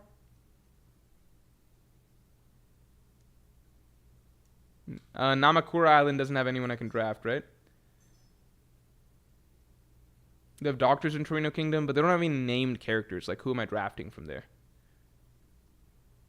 It has doctors, but, like, there's no named character. I'm not just going to say, like, general character, like, unnamed person from... I can't just say unnamed bird or unnamed person from Torino. Long Ring. I'm sorry, Long Ring. That's just tangent. Vegapunk is not returning to Egghead, though. I'm only including Baltimore if we... I'm only counting Vegapunk for Baltimore if we're saying that Egghead... Either Egghead Island's off the list because it's been eliminated as an island, or... Like, if Vegapunk counts for one of these, basically. Like, essentially, this is just which island is going to be Vegapunk. So either I'm taking off Baltimore because I'm allowed to use Vegapunk if we get to Egghead, or I'm keeping Baltimore because we're getting rid of Egghead Island.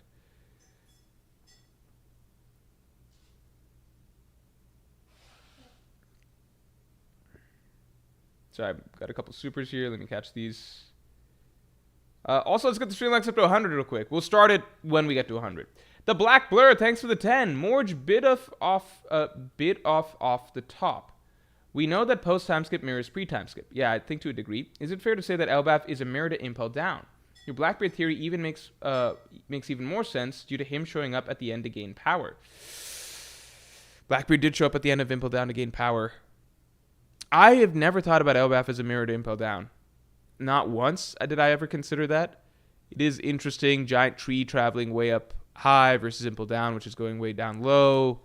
It probably ends in a giant war, right? Elbaf probably kicks off the final war, similar to how Impel Down led to Marine Ford. That's an interesting similarity. I would never automatically think of any ties between Impel Down and Elbaf. Dhiraj Singh, thanks a lot. Hello, Morj. Sorry for being off topic. I want to know your views. If in Wano the matchups was Big Mom versus Zoro, Law, and ECK,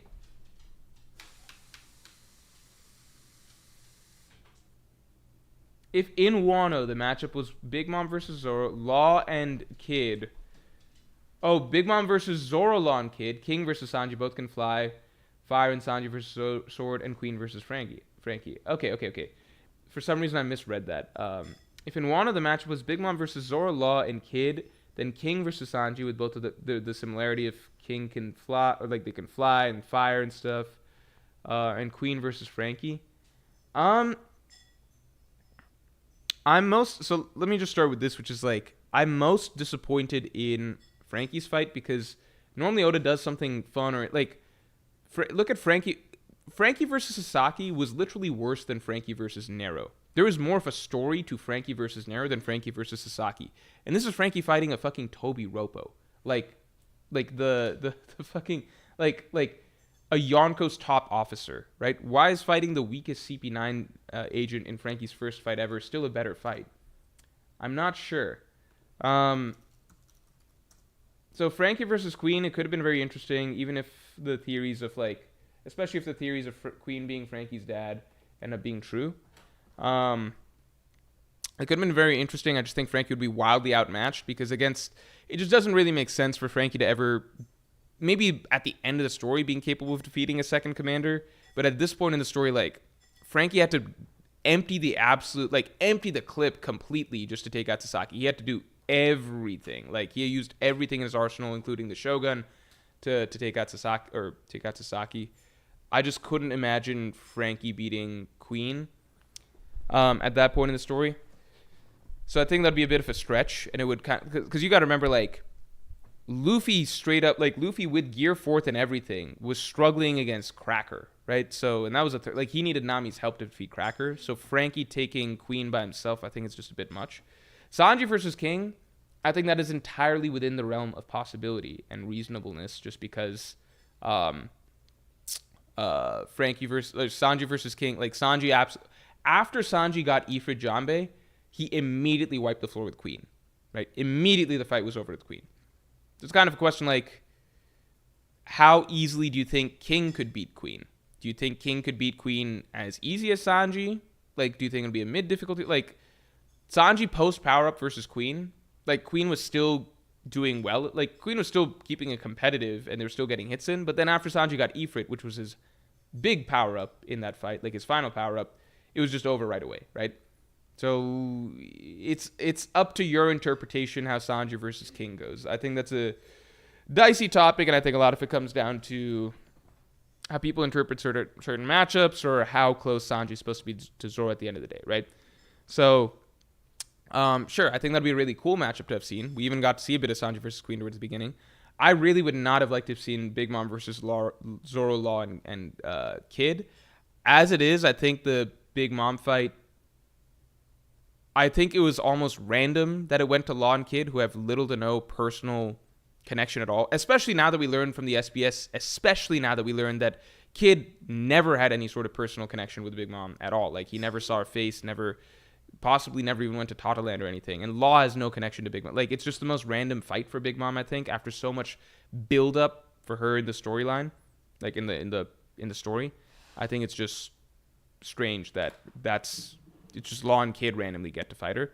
I think Zoro's another random piece there. Like, Zoro, the fact that Zoro actually got to do something against Kaido, I think that was all that he really needed. Because there was some build up to the idea of Zoro, like, doing something against Kaido ever since he got that sword and the Odin parallels and everything, but it was never Zoro's fight, right? I think Zoro's best served place is always going to be taking on the second guy after the boss for Luffy. I think that's always going to be where Zoro's best used, up until maybe the Mihawk fight or something like that. I just think that represents who Zoro is at the end of the day really, really well. Okay, continuing on. Okay, so looking at this list, we got Baltimore. Yeah.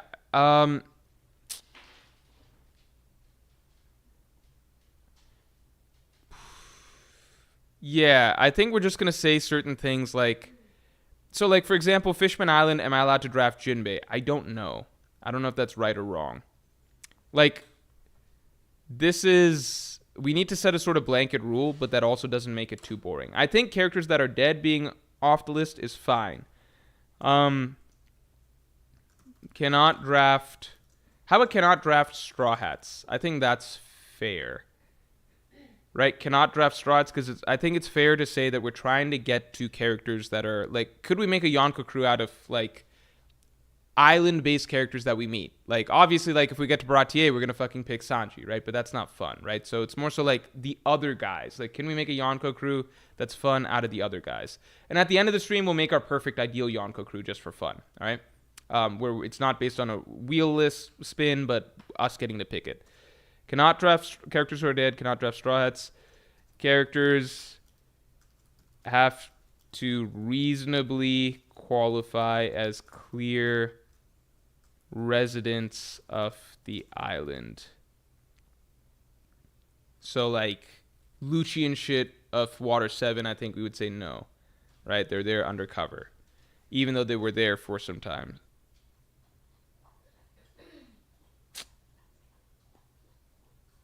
Should the rule be that they still live there? I don't know if the rule is that they still live there. I don't think they should they still have to live there. Raj says, do you think Zoro will get advanced observation? I think it would be good. Let's do a vote. I think it would be good if Zoro... I don't know if Zoro is a type of guy to ever get future sight at the end of the day. I do think Zoro having a fight where he has to improve in his observation would be good. Should the characters have to still be living on the island?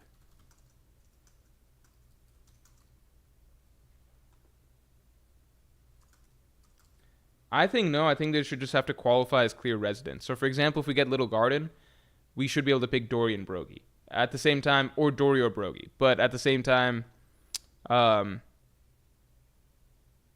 it's like, if we're not doing that, then I would just take Little Garden off the list. Okay. So people are saying, because then there's no one at Little Garden.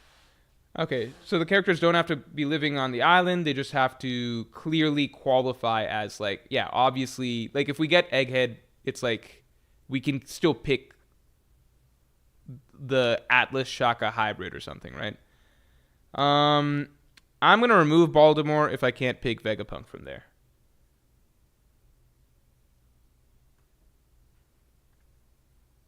I'm going to say no to Punk Hazard because it's just like, who's there? It's just, I guess, Caesar, Brownbeard, Monet. Like, do we count Monet then? Do we count Law? I'm also gonna say characters can't be pirates already. No, because then we can't get Loki. Can't be part of a pirate crew right now. Caesar is a really good pick. He's scientist is good to have. It's just like, yeah, I don't know. The Yeti Cool Brothers. I guess Punk Hazard counts. We'll put Punk Hazard in there. Okay, so then the big question is, does Vegapunk go to Baltimore or Egghead? Because I think he should just be allowed to go to one. Which one is it?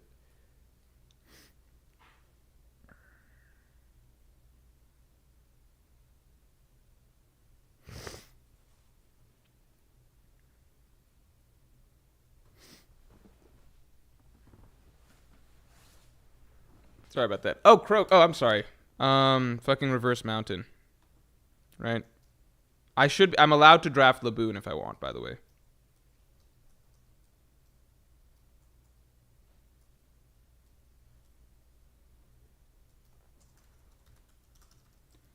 Smoker will count as a resident of Loketown then, in this framework.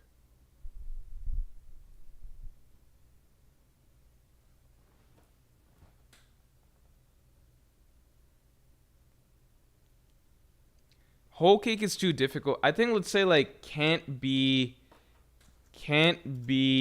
member of pirate crew currently. No, because then I can't draft anyone from fucking Amazon Lily. Can't be member of other Yonko crew. So like, I think that's fine. Impel Down's almost unfair. It's just picking. They're not residents. I guess I could pick like Magellan or some shit. Marineford is unfair. We're trying to do islands at the straw. The idea of this is essentially like just the islands where they're like people are citizens, right? Like islands where people are citizens. That's basically it. You know?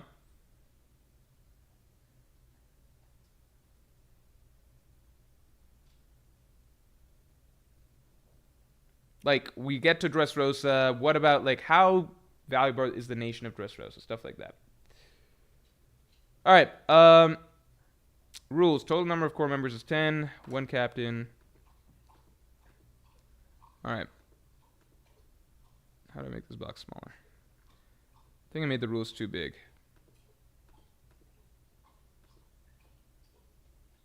All right.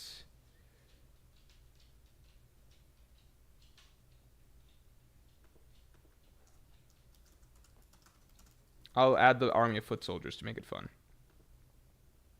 I like this set of rules. Cannot draft characters who are dead. Cannot draft straw hats. Well, this is redundant then, right? Can't be a member of other Yonko crew. Yeah, let's get rid of that. No, wait. It's the other way around, right?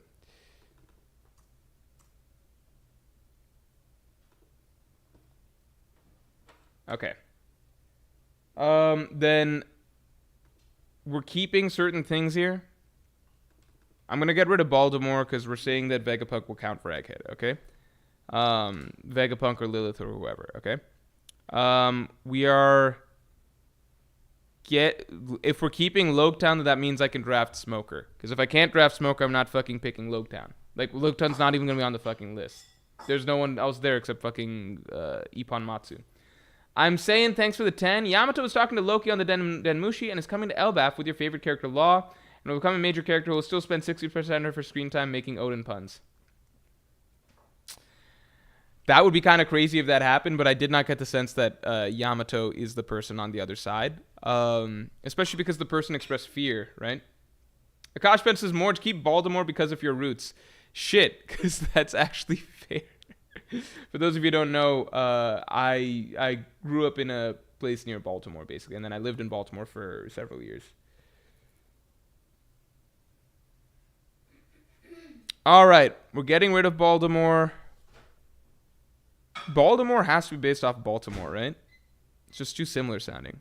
All right, so how many islands do we have here? How many islands do we have? Does it say? 29 entries. 29 entries. I think I should get...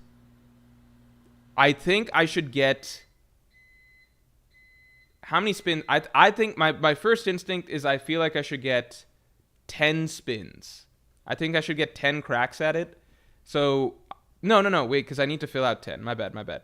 I need to fill out 10, so I think I should get 15 spins. So I think I should get 5 mulligans, essentially. I think I should get 5 mulligans. 2 mulligans? How about 13 spins? 15's too much. That's over half the total. How about... Technically, Stella's on Elbaf, and he was there. Yeah, but it's just like... He's not I wouldn't call him a clear resident. They're just there right now. So how many spins total I get? How many spins total do I get? 13 spins? So I get 3 redos. 13 is good? All right. I like that. I get 13 spins. No, because I also need 1 army of foot soldiers. I need 1 army of foot soldiers. So I'm only getting 2 redos then.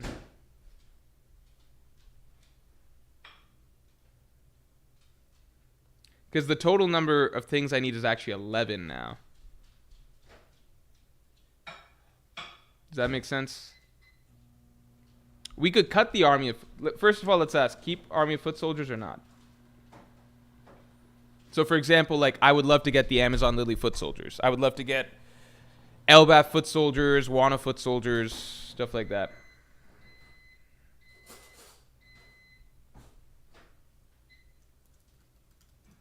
Three extra spins. Okay, I like that. I get 14 spins then. All right. All right. This is fun. All right. We're going to try and do this together, all right? So we'll be doing some voting as well. All right, we're gonna try and figure this out together. Let me move this shit around.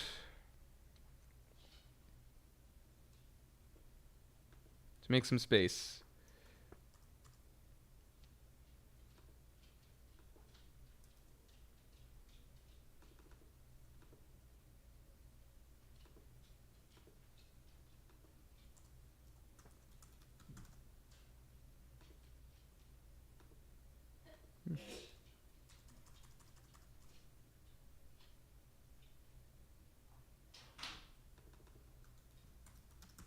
The crew. Crew needs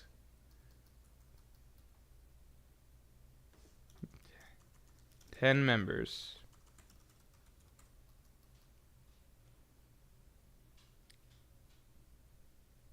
I'll do a vote for the army. Okay. I'll do the vote for the army. We'll do three extra spins, so I get 14 spins. All right. Crew needs 10 members. Plus 1 army of foot soldiers. All right. Rules I must also fill out: 1 navigator, 1 doctor, 1 shipwright, 1 cook. All right. We're just going to assume we'll find the One Piece via killing the Straw Hats and taking Robin, basically. All right. The crew. All right. And then here I'll put our counter for spins left. All right. Spins left. So we're starting with 29. All right. All right. We ready? Any other caveats? Anything else? Let me just check if I want to do a different color. Yeah, I'll do the crew in blue. All right, let's do it. All right, everybody. Let's see if we can put together a Yonko crew. Looking at some of these islands, I forgot how ass some of the islands are, so it may not be the best. Any island that we already get, we will. I guess, do we just take it off the list? I'll just, as soon as we get an island, I'll just delete it off the list. Is that fine? Is that fair? That makes sense, right? We don't get another thing. All right, get ready. It's set. Oh, I'm excited. This is what gambling feels like, probably, right? God damn it. This game sucks. What the fuck? What the fuck? Dot Island. All right, who do we got from Dot Island? I almost got a Hellbath. Do we get a fleet? Yeah, army of foot soldiers. So we get 1 army of foot soldiers. Do we get a fleet? So who's in Goa Kingdom? I can't pick Sabo. He's not a resident now. I know that we didn't say permanent residents, but we're trying to go with, like, not just characters who, like, you know, who left. Like, Dadan makes sense.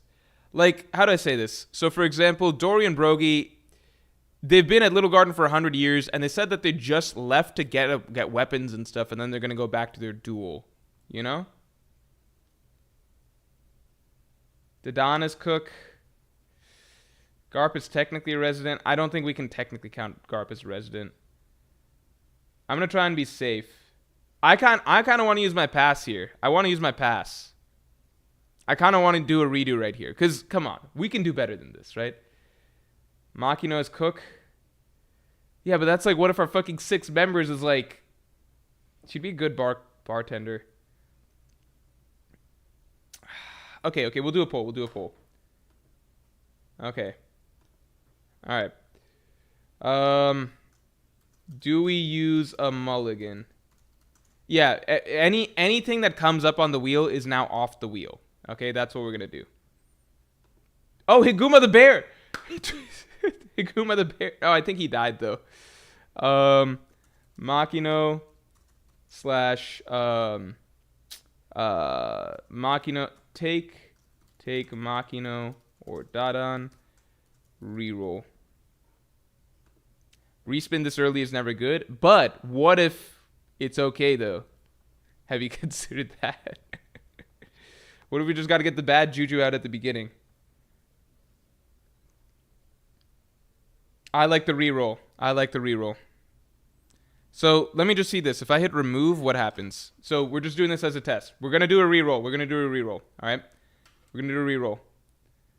I think we can do better. I mean, I know we can do better, but I think it's okay to do a reroll here. All right. So this was our first one. All right. So spins left, we have 28, and then rerolls. Oh no. Sorry. So spins left, we have 13 now. Right. So we used one. We used one of our spins. Okay. That's what it actually is. Okay. So we're gonna reroll. We're re-rolling. I don't know how the system works. So if I hit remove, will it go off the list? This is just a test, okay? If the wheel begins spinning right now, it doesn't count. This is just a test. If the wheel begins spinning now, it does not count. All right, let me be very clear. I'm going to remove and see what happens. Yeah, Dawn Island is off the list. Okay, so that's how I would like it to be. That's good. I like that. Okay, so Dawn Island is off. We lost a spin. That's cool. We have 13 spins. We got so much time. Ramen Stain says Mayor as captain, he has great leadership skills. We are gonna do the traditional One Piece thing where the captain is going to be the captain, whoever we're picking as the captain is going to be our strongest character. Reason being, in general in One Piece, the strength commands authority. It's just the way shit works. You do want everyone to listen to you, right? Like if we want to, like for fun, we can come up with roles for the rest of the crew as we go, like outside of the necessary roles. So like if we pick up a scientist, it's great. We can what do you call? We can like say like, hey, we also happen to pick up a scientist, but these are the ones that we need. I'm also gonna say that limits, blah blah blah. Roles must all, so like when it comes to the roles can be filled out by any character that reasonably makes sense, right?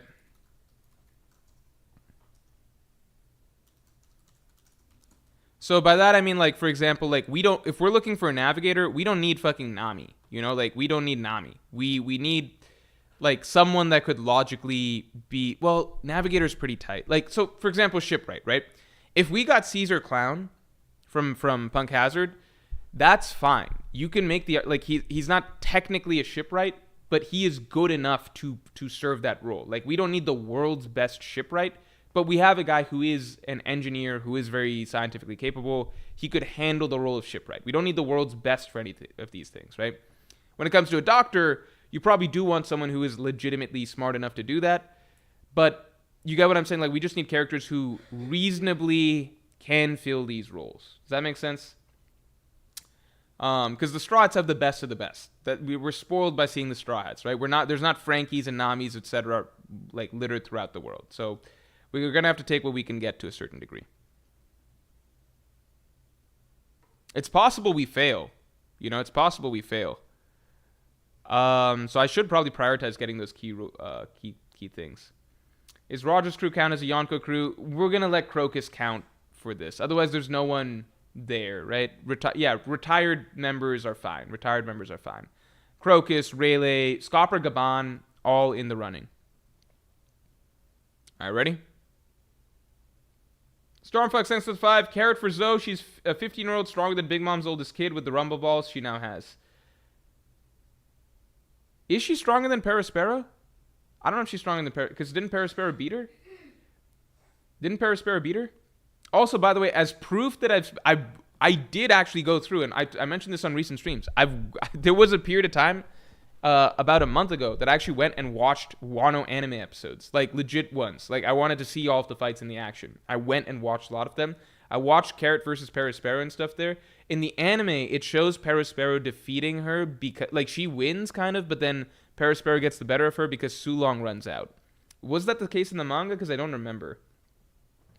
Oh no, Joggerwell, thanks for the 5. Time permitting, can we make 2 crews and do a versus battle, maybe in the multiple character category, so it's not just on, one battle. 2 crews and do a so it's not just on battle? That's interesting. We could do a chat versus a me. Do you guys want to do chat versus me? Do you guys want to do chat versus me? I feel like that's almost a little unfair because I'm ultimately getting to decide a lot of like who qualifies or not qualify. Yeah, Manga never showed the fight. I know it was Carrot and Wanda, but I'm saying like in the anime it made it seem like the Minx won. Yeah, but the anime showed like okay. You want to do that? I think if we do me versus Chad, it might take too long. We're actually already pretty late. Let's just try and do this together. Let's be a team. Let's be a team here. I think at the end what we'll do is we'll draft an ideal list from we'll just draft an ideal crew from like what we could do if we could just magically pick. Zoe! All right, here we go. Okay, we got to pick this very carefully. Because this is a very valuable pick. God fucking damn it. All right.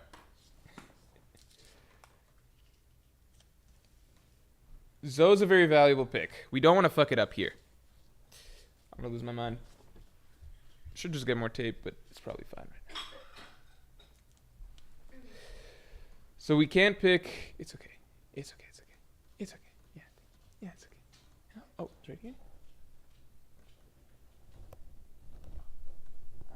Okay, thank you. All right. Shit.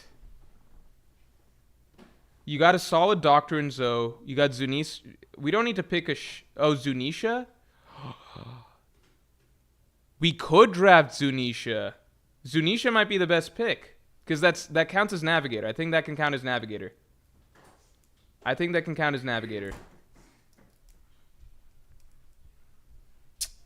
we could take Zunisha. Stormfox, thanks for 2. Carrot, or I'll never super chat you again. Unfortunately, I can't sabotage the whole stream just for that. Although I do appreciate it. I think we gotta go Zunisha. I'd raise one other possibility for this. Foot Soldier's army. I think Zoe might have the strongest foot soldier army outside of Elbath. That's the one other thing to consider here. Inuarashi, Nekomamushi would make phenomenal because they are literally commander level. But Zunisha is also Zunisha's even stronger. Zunisha, the value pick of Zunisha is potentially just too high. The value pick of Zunisha might just be too high. Akash Panda says you can't command Zunisha, I thought. Yeah, but now they're part of our crew as our navigator.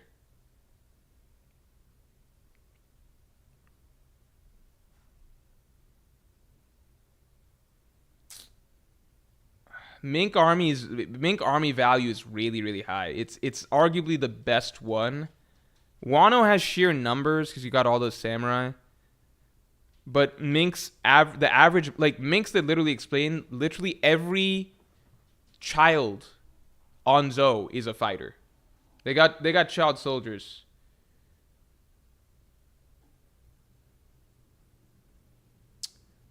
I see the argument that Zunisha won't attack unless someone can command him.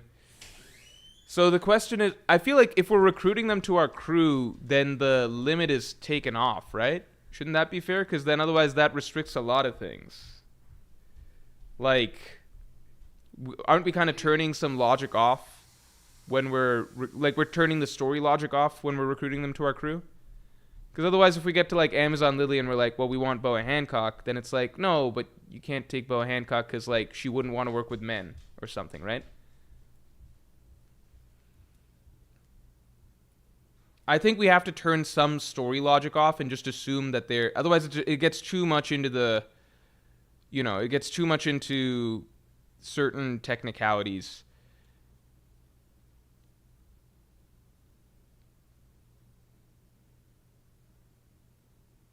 Yeah, Zunisha is navigator, helmsman, and shipwright all in one. I don't think they'd be the shipwright. I guess if you're saying they are the ship, I imagine that Zunisha could like take the ship with us. Ramenstein says Zunisha is shipwright because they're the ship. Zunisha isn't fair. Okay, first of all, let's see. Is Zunisha allowed? Let's do that poll for it first. Is Zunisha allowed? That's up to you guys. There's so much value with Zoe that it's not a big deal if we're not allowed to have Zunisha. There's so much value in Zoe. Akash Panda says, Morj, we're here to have fun. Picking Zunisha is not fun. It's arguably fun. Let's see if you guys decide if it's fun. Maybe it's too easy. It might make it too easy. It might make it... We don't want to make it too easy. This is funny because we went from our first role being Dawn Island, which we're like, this game might just be too difficult. We're already using a role. To now we got Zunisha, and that's just like, this is my... Okay, so I think the simple fact that Zunisha is so controversial, I think let's call it. Even if it's like a clear 50... Like, more people were voting no, and even if it's a clear 50-50 split, it's not the same. Zunisha is not really a resident of Zoe either. Zoe is the kingdom that's on top of Zunisha, I think. Wampa Wreckage, thanks for the 10 and thanks for your first super ever. Morj, I've been lurking for a while, and my favorite video of yours is Smoker for Straw Hat. I wish Oda would have added Logia and General in the crew. I wish Smoker stocks were higher. I truly believe in my heart of hearts that Smoker is potentially gonna be a Straw Hat. In my heart of hearts, I can't say I believe that anymore. That's not true. I can't say I believe that anymore. I do, even though it's a close poll, I think the simple fact that so many people are divided on it, I think what's excluded based off of that, right? Because if the poll was just between if everybody accepted that Zunisha counts, and then the poll was 50-50 between Zunisha versus the army, that's one thing. But if people are like not really feeling that necessarily as even counting, then I think it's we want to keep it like a fair game. All right. 12 spins left. And we got to make the call here. I think the army or Niku, I'd say Inuarashi would be our pick if we're picking one of them. What's our Zoe pick? Army, Inuarashi. I don't think Carrot makes sense. There's just no value to Carrot that Inuarashi wouldn't have. Right? So it's Army or Inuarashi. Inuarashi is... He can hold his own against a third commander in normal mode. And in Sulong form, he can defeat a third commander straight up. It is very valuable. It is very valuable. I think it might be more valuable than the foot soldiers, because I think there's other nations that we could land on. Let's do the poll, because I think that there's only so many islands that we could get that could get us a commander. No, there's islands. There's islands that could get us another commander level character, whereas Zoe has basically the best foot soldiers outside of Elbath. So I think the army is maybe better.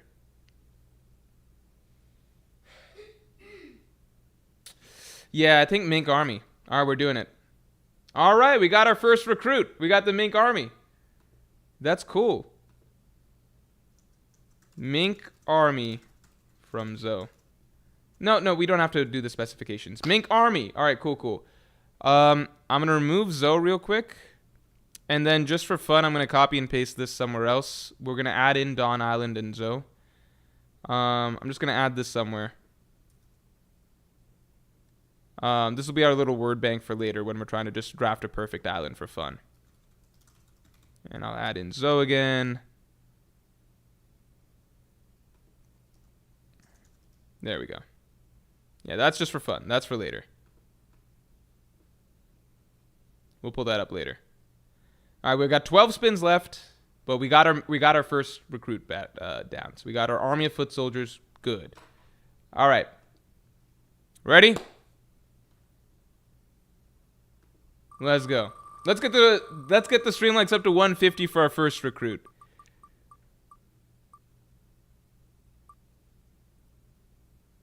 Little Garden. All right. Which one of them won the fight again? Was Brogy? I fucking mixed their names up a lot. Was Brogy the one that won the fight?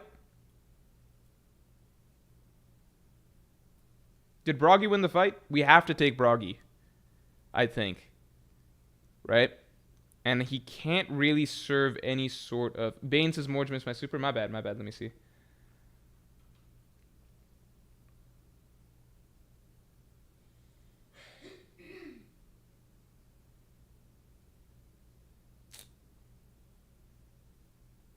Oh, I'm sorry. I missed a few. I'm sorry. Mavad Sadegi, I missed 2 of yours. No, I missed 1. Need to fill out mandatory roles, so more than 3 redos. Let's try and make it tough on us. Let's try and make it tough on us. So we'll keep that Mohabed. Bane. Gabriel Lantis is I propose captain plus 2 wings. No, let's go with the 3 commander structure just because it's more conventional for the Yonko crews. No, Bane, you said I watched the Severance TV show. It's really good. I actually did address that earlier, unless you said something later. And you said, is there any chance for Big Mom returning in LBF? I think I talked about both those things. Severance, I've not watched yet. I think that's when I brought up that Penguin... Or maybe I just brought up Severance randomly because somebody else was talking about it. I've not watched Severance yet. I think we might watch the Penguin next, and then maybe Severance. Can someone tell me what Severance is about? What's the pitch? What's the pitch? You guys got me to watch Mob Psycho. Yeah, I think Broggy is good enough. Let's throw Broggy on there. All right, so we're at 11. We got Broggy. Mink Army. Foot Soldiers. Broggy. 3rd Commander. Honestly, for all we know, Dorian Broggy might be above that. We have no context for how strong they're supposed to be. They might be 1st or 2nd Commander level. It's really hard to say.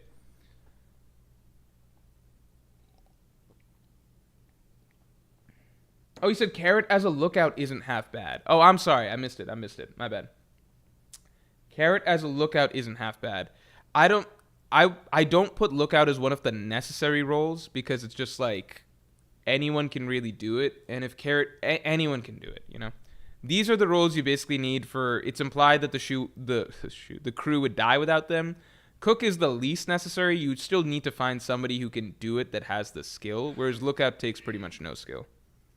Cook is the lowest level of skilled labor that we do need to actually fill out. Broggy can cook. We know Broggy can cook. Broggy can cook. Because they were able to cook... They literally cooked... at Little Garden. They roasted some shit over a thing. Broggy can cook. Cook plus 3rd Commander. So Cook is checked off.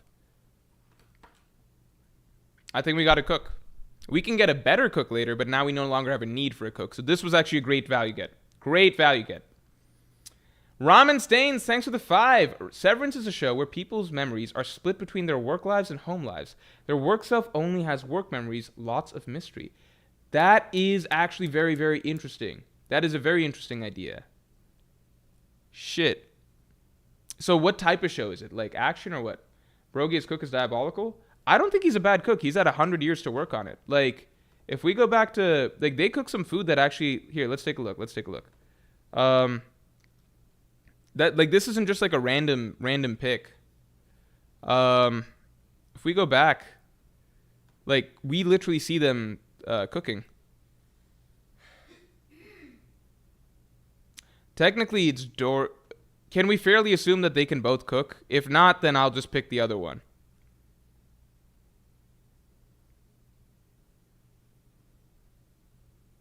Where's the part where they're fucking cooking?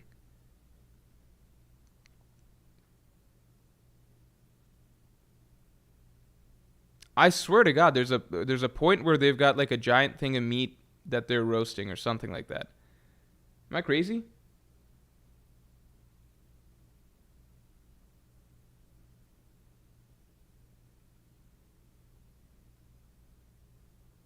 They're sharing like a... Yeah.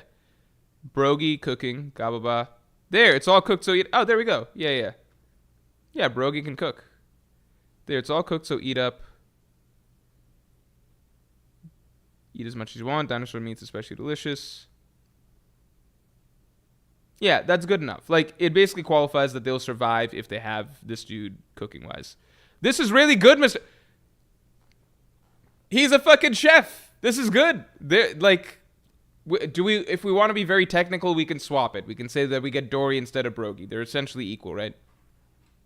There we go. This is really good, Mr. Giant. That's good enough for me. This is really good. I think it's fine. All right, we could try. We can swap it. Let's say Dory then. Dory and Broggy interchangeable. I only picked Brogy because he won the fight, but he won the fight because of trickery, so there's no difference in strength. All right, continuing on. Equal in cooking. They probably are equal in cooking, at least in terms of health and nutrition, because they were tied for 100 years, and none of that changed over that period of time. So probably equal. Like, you could argue that maybe Dory's cooking tastes slightly better, but in terms of like what we're actually looking for here, which is just like sustenance, make sure that they don't die, like make sure that the crew's able to survive, they both have equal capacity. But we'll put Dory. All right, let's go. I don't think you guys don't remember the rules for a cook. We're not actually looking for a cook. We just need to establish that people will be able to survive on cook. Like the crew will be able to survive on cooking. Like that's all we're looking for all of these three things. Like all of these things. It's not like we're not looking for Sanji. I think you guys are forgetting that key piece. I tried to harp on this as much as possible towards the beginning of this video or this stream, which is that we don't need a 10 out of 10 Michelin star chef cook. We just need to address basically like any basic skilled labor that would suggest that the crew would die for reasons outside of battle. If they've got somebody that can cook and has kept themselves alive for hundreds of years through their own cooking, Luffy says it's good food. They've been cooking for hundreds of years, so they've got the experience. It qualifies as a cook. Maybe we get someone better at some point who can qualify as cook, but cook requirement is officially off the table. Continuing on. Let's go.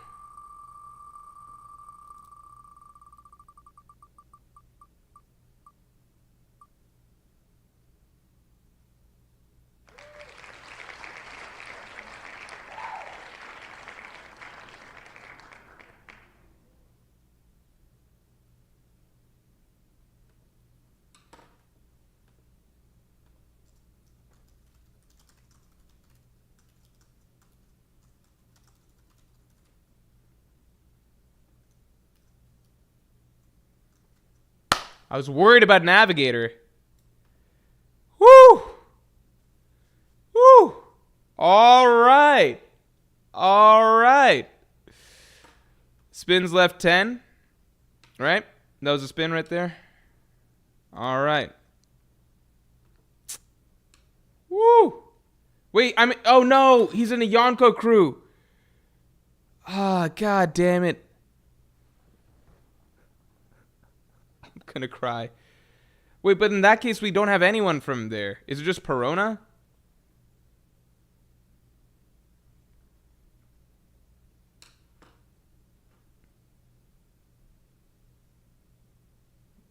I'm so sad. That would have been the best 2-for-1 of all time. Checks off the Navigator and Captain in the same go. Yeah. Okay, we can't. I don't want... Do we re-roll that? We have to have a serious discussion here. Are we re-rolling that shit? We shouldn't have kept Kurigana. God damn it.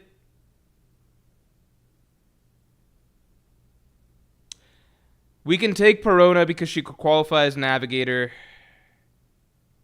I think... Can Perona navigate? Yeah. Perona can navigate because Perona got Zoro back to Subodi Archipelago. We can take Perona. We can take Perona.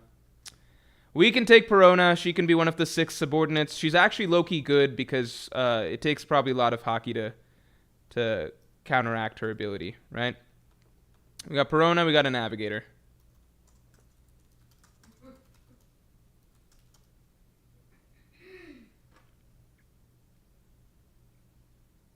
Yeah. Perona also healed Zoro, so arguably Doctor, you're right. Navigator plus Doctor? That's a 2-for-1. That's pretty good. Yeah, I think we're good there. I think that's actually a really good pick. That's a very good pick. All right. Good spin. It wasn't like Mihawk would make it the world's best spin, but Mihawk is also against the general spirit of the game, in that it's supposed to be like it's supposed to be natural citizens of islands, but Perona's also actually against the natural spirit of the game in that case too, Because she's just a thriller bark transport. The spirit of the game is ultimately like just the natural, like as we travel from island to island, kind of the natives of the land. Like what is the land organically, and like what can we make out of the natives of the land? I think we're losing the spirit of that a little bit here. So even though Perona is very valuable, I almost want to remove Kurigana. I want to remove... Yeah, that's the thing. Do you guys get what I'm saying? I just want to, like, quick pause and just conversation about the spirit of the game, right? The spirit of the game is... Yeah, it's supposed to be just, like, the natives of certain lands, kind of, right?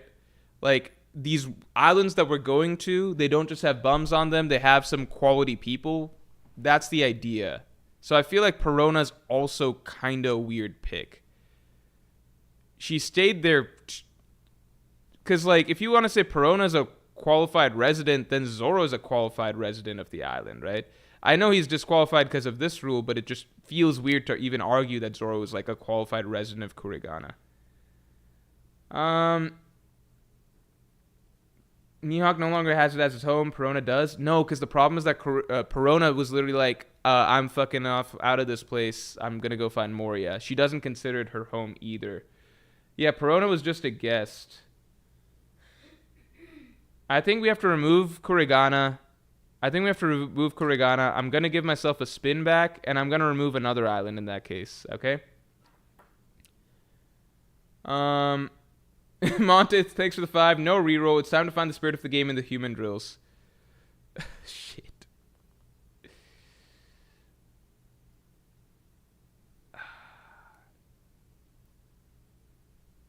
We wouldn't have had the baboons on the thing, though. We put Kurigana because I think we had Mihawk and Perona in mind.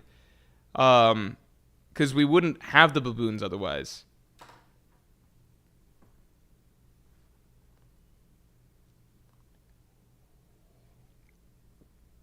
All right. New spirit of the game. All right. New spirit of the game. I'm going to be removing a couple islands, okay? I'm going to take Perona off of here.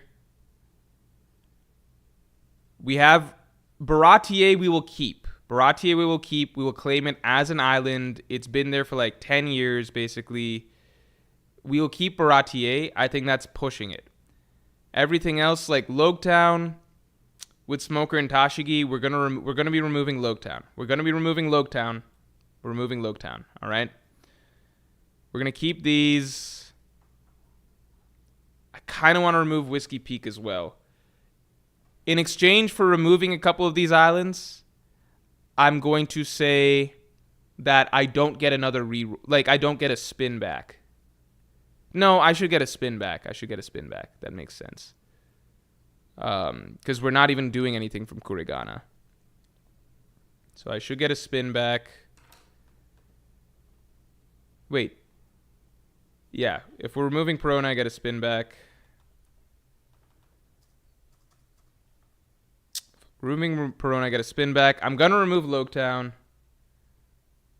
Wait. Does Bartolomeo count for Logtown?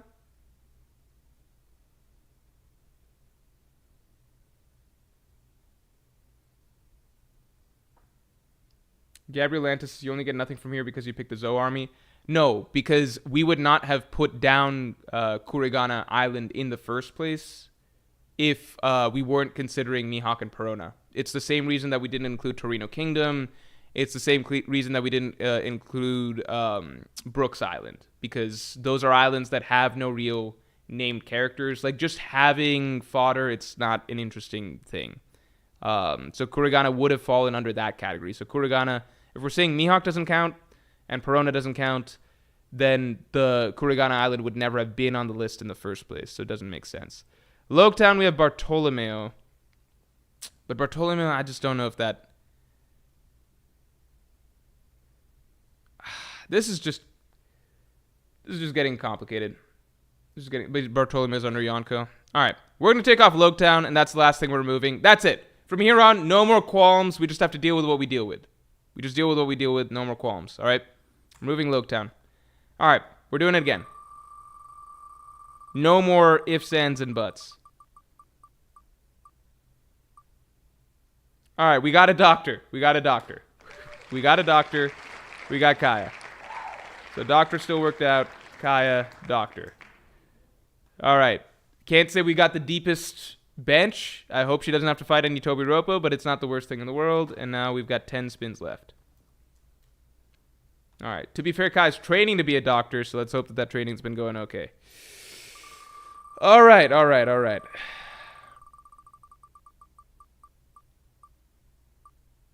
Skypea.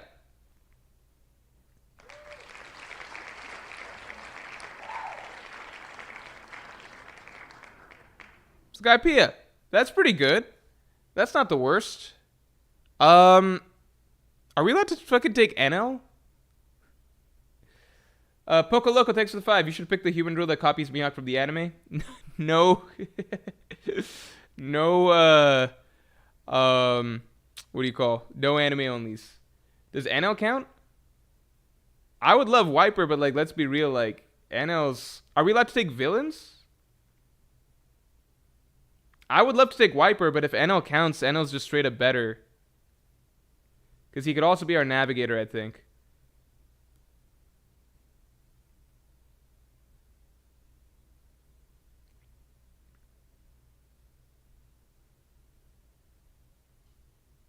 Let's first do, does NL count? Does NL count? I feel like NL... I don't know. I'll leave that up to you guys. That's a you guys thing. NL has no aura. Yeah, Wiper has a ton of aura. NL has no aura. So it depends how much you care about aura.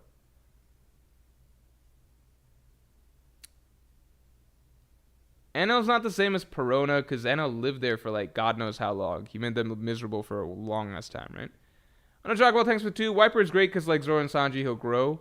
Yeah, but we're going for the One Piece now, like today, you know? Like, I wouldn't draft Momonosuke and just be like, well, one day you'll be strong enough, you know?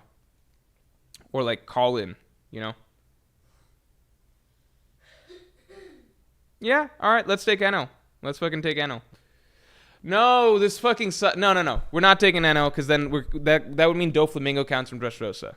We're gonna say no bad guys either. No bad guys. And then Arlong from Arlong Park. We're trying to take. Okay, I'm gonna say that. I'm making it harder on myself. All right. I'm gonna make it a little harder for myself. Fuck, but what if Loki's a villain? Because then can I take Kaido from Wano? I don't think that's right either. Primary arc. Yeah, I'll just say main villains.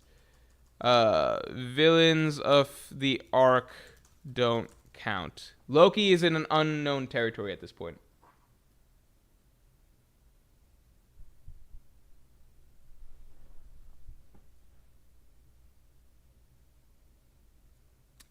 If that, because otherwise then we can take Kaido from Wano, right? We can take Kaido from Wano. Tell me, does that seem right that we can take Kaido from Wano? I don't think it would be fair if we can take Kaido from... Well, he's part of a Yonko crew, so it doesn't count. But we could take Doflamingo from Dressrosa. I feel like it should be more limited. You know? Okay, if that's a bit... I'll add NL then, but I feel like that actually hurts the spirit of the game a little bit. We could take NL. All right, we can take NL. I still think Doflamingo shouldn't count from Dressrosa. You think Doflamingo's fine? Yeah, Kaido's a Yonko, so I guess that doesn't count. All right. We'll do it. We'll keep it that way. All right. I'm gonna say right now though. Saying right now, Arlong does not count for Arlong Park. Doflamingo does not count from Dressrosa. Those things will just simplify the game a little bit too much. Like, the goal of the game is kind of to see, like, how capable are the, you know, like, the natural citizens of these islands, basically. That's the kind of the goal. Doflamingo is not fine. Doflamingo is not fine. No. Doflamingo is not fine. Doflamingo he's supposed to be up there in Marijua. He just ended up in Dressrosa because his life got shitty. All right. Continuing on. In that case, are we taking NL or Wiper? Or Gonfall? I would like to take Wiper, because Wiper's just a badass. I feel like Wiper might be a good pick, because he could just, like... He might be able to get strong enough really fast. No, because even Luffy and Zoro took a while, like 2 years. Okay, Masters, would you really want Dofi on your crew? We're taking personalities out of it to some degree. Yeah. Skypea pick. NL, Wiper, Gonfall. I feel like Isa's low-key a decent pick just because of her mantra or like her hearing ability, but then NL has that too, so she's got nothing that NL wouldn't have.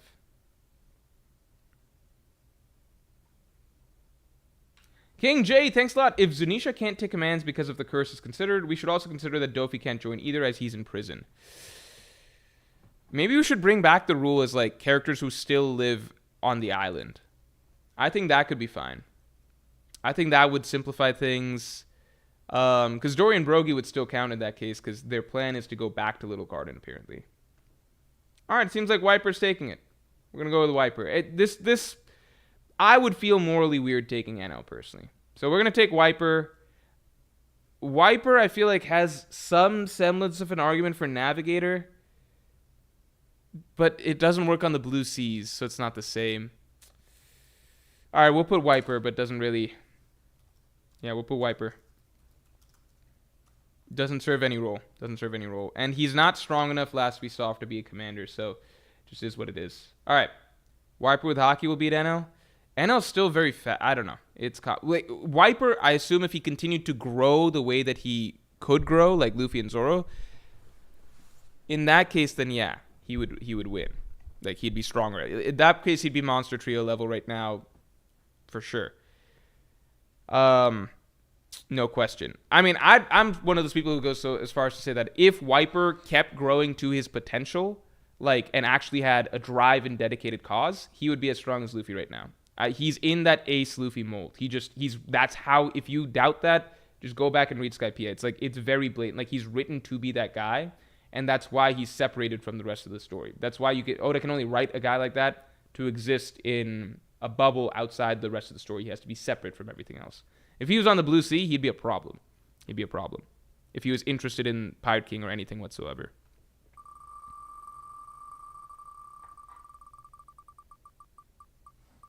No, we almost had... No.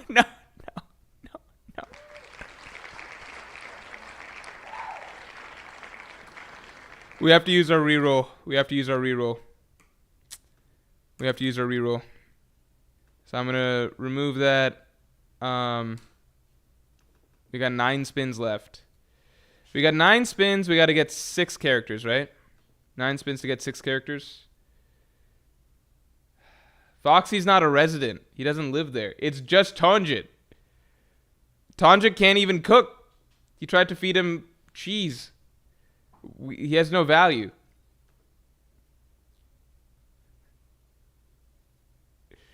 I'm not taking Tonjit. We're going again. All right. We got 9 rolls. We got 9 spins. And after this, we have 8 spins. I should just knock off the spin from the beginning. 8 spins. Jaya.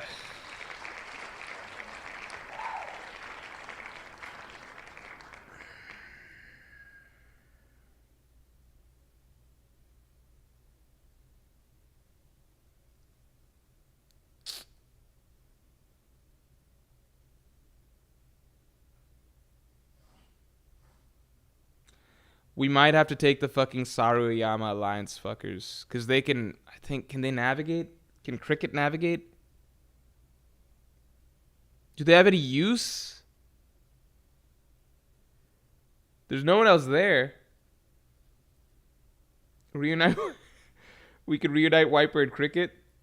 Sarkis. Kogara's from Jai. Kogara's dead. Showed it Academia said Morj said he would deal with whatever came. That didn't last long. It sucks. It's just... No, this reroll. This is still better than Tonjit.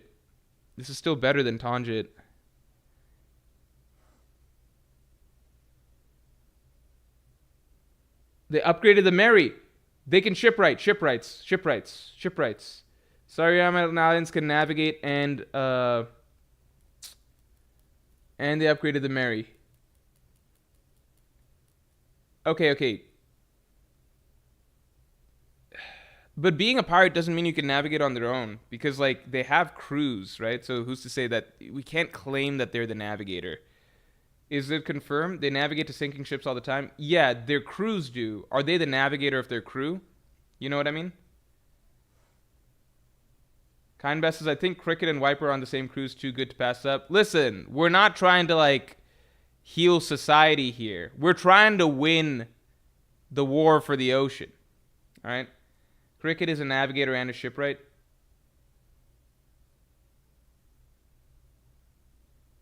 Yeah, I think the shipwright argument is very strong.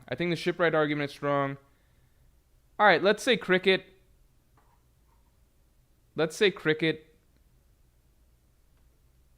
Yeah, I know. We got to pick one guy. I'm trying to remember who did what. Let's say Cricket because he can count as shipwright. Saruman Alliance equals navigator and shipwright. 2 birds, 1 stone. Cricket gave navigation advices. That's also true. Okay, so let's put Cricket. It is a good value pick then. Cricket, good for... We know shipwright is covered, so that's done. Shipwright is covered. I'm going to say shipwright plus navigator. We'll say that it covers them. Yeah, we'll say that it covers them. Kosh Panda says, Cricket knows enough about Grand Line weather to be a good enough navigator. Yeah, he would. I think he does fall under the roles, can be reasonably filled out by a character that makes sense. I think good enough. And honestly, after a few, he knows about, the biggest part about the Grand Line is learning the weather and being able to tell what the weather situation is. So I think that is the hardest part to deal with the Grand Line. So I think we've got a good enough navigator. Okay, so that's good. We got 5 out of our, wait, 1, 2, 3, 4, 5, and then we need to fill out shit. So we got 8 spins to fill out 5 more characters, right? No, sorry, more than that. 6 characters. 8 spins to fill out 6 more characters. 8 spins to fill out 6 more characters.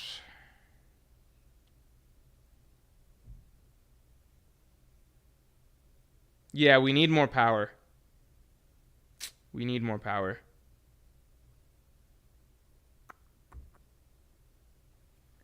All right, let's do it. All right, rolling. Let me remove.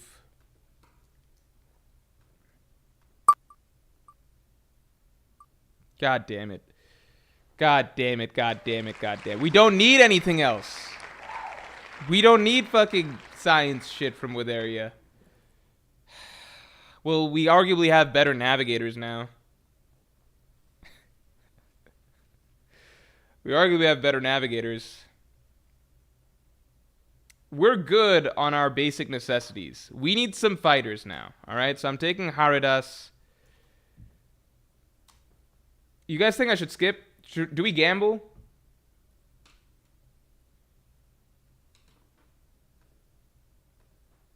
We don't need another navigator is the thing. So it's basically like a nothing. Yeah, I think we don't need another navigator. There's no need for another navigator, so we're just going to reroll. We don't need another navigator. There's no point. Like, for the purposes of this game, getting a slightly better navigator isn't the point. Like, I can't be sending Haridas in to fight against who's who. It just won't work. All right? We need some fighters. Let's go. 6 rolls left after this one. I'll mark it in a second. Okay. All right. Thank God. Ivankov. Never thought I'd be this happy to see Ivankov, but we got one. All right. I don't know. 3rd commander. Dory, congratulations. You've been promoted to 2nd commander. Dory and Brogy, I think we legitimately don't know how strong they are. So I think it's okay. All right. Whew. All right. Jolly G. Joe says Miss Super. Anuja Agarwal, thanks for the 2. Getting cooked by the Strats anyway. Let's heal society. That's true. They're so fucking cooked. All right. We're getting down to it. Do I have any more rerolls? We got 1, 2, 3, 4, 5, 6. 6. So we have 5. We need 5 slots. We have 1 reroll, basically. 5 slots, 1 reroll. I'll make the change before I do it. So after this, we'll have 5 spins left. Let's do it.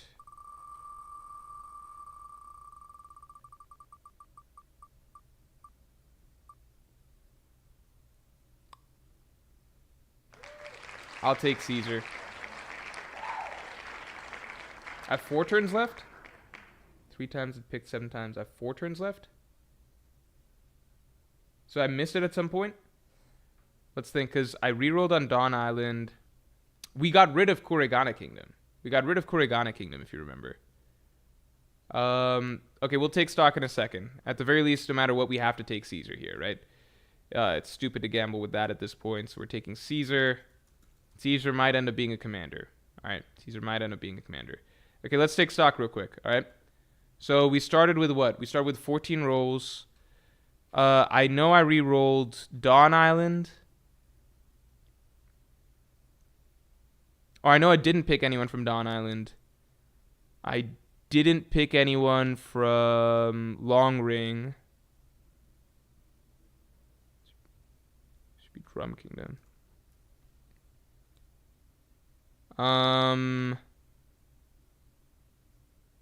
Kurigana we said didn't count. And I didn't take anyone from Wideria. Yeah, you're right. So I'm out of my 3. Oh, shit. Okay.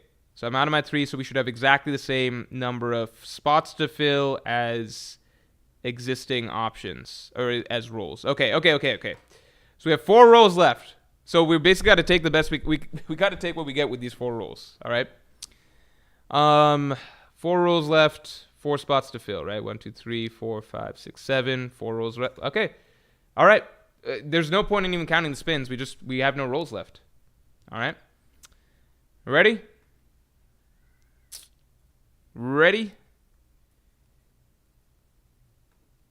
Here we go. We're just getting what we're getting. All right, we landed somewhere okay. Dressrosa. I got to take Kyros for strength. I'm not taking Doflamingo. I would love to take Doflamingo. It just does not feel like it is in the spirit of the game. I'm taking Kyros. Taking Kyros. It is what it is.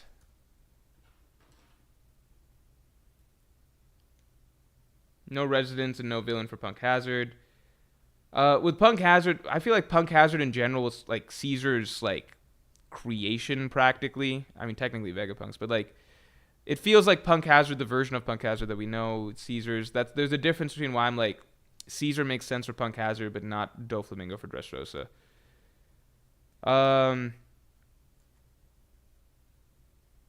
Dofi is Yonko crew anyway, not quite. Can take Caesar, but can't take Dofi. Some things are not like hard set. Like we should have set the hard set rules from earlier on, because you got to remember some islands we wouldn't even include in this game if we had set certain rules in the beginning, right? Because if we were saying like no, like Punk Hazard doesn't really have a pre-existing culture or like society, if that makes sense, that we know of, right? It was an island that was just like a government scientist, like science island, right? Dressrosa is like, it was a nation. It was like a thriving nation with its own native people, its own inhabitants, right? So like I'm counting like Rico, Kyros, Viola, Rebecca, the Tentatas, all of that, right? Dressrosa, like Doflamingo kind of came in as like an outsider and kind of just, I mean, technically his family was there 800 years ago, but in the modern day, he's coming in as an outsider to just seize control and just be an asshole, right? Punk Hazard, on the flip side, doesn't really have a native population that we know of. It's all people that showed up there to this government island, right? So I'm counting Caesar as basically one of its people, right? So we got Caesar. We'll count the spins just to count the spins, but it should be 3 left, right? All right. But we got to take what we got to take. We got Caesar, we got Kyros from here, right? Again, if we'd spent more time fleshing out the rules at the beginning, it would be easier. God damn, I wish we... Oh, is it Alabasta? Does that make things any better whatsoever?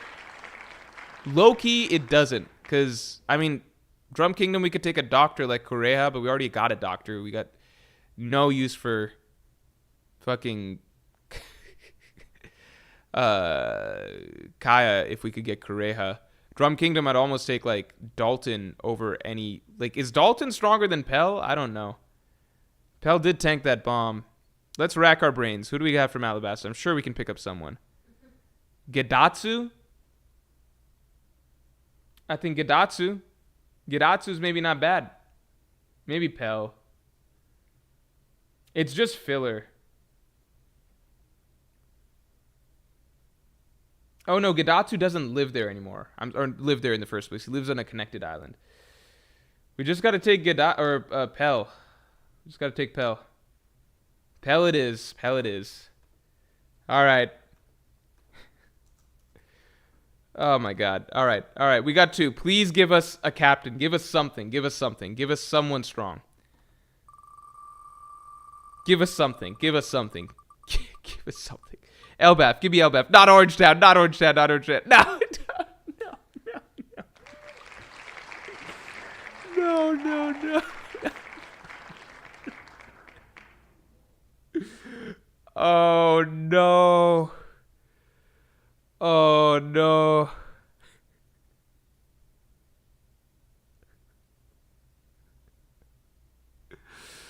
Oh no.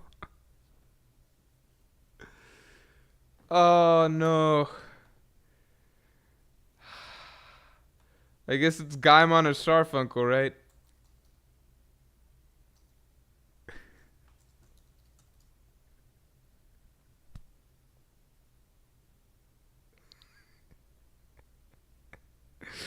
All right.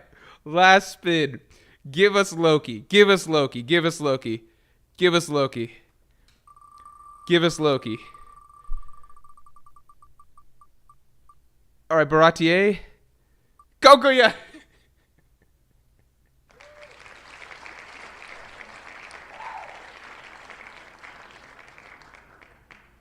These East Blue Islands really fucked us, huh? Shonen Academia says, remember Gaimon was eligible to join the Straw Hats. Yeah, I mean, you want to swap him for Starfunkel? Alright, who's stronger between Johnny and Yosaku? I guess it doesn't matter. Let's get Johnny. Let's get Yosaku because I prefer his name. His name's funnier.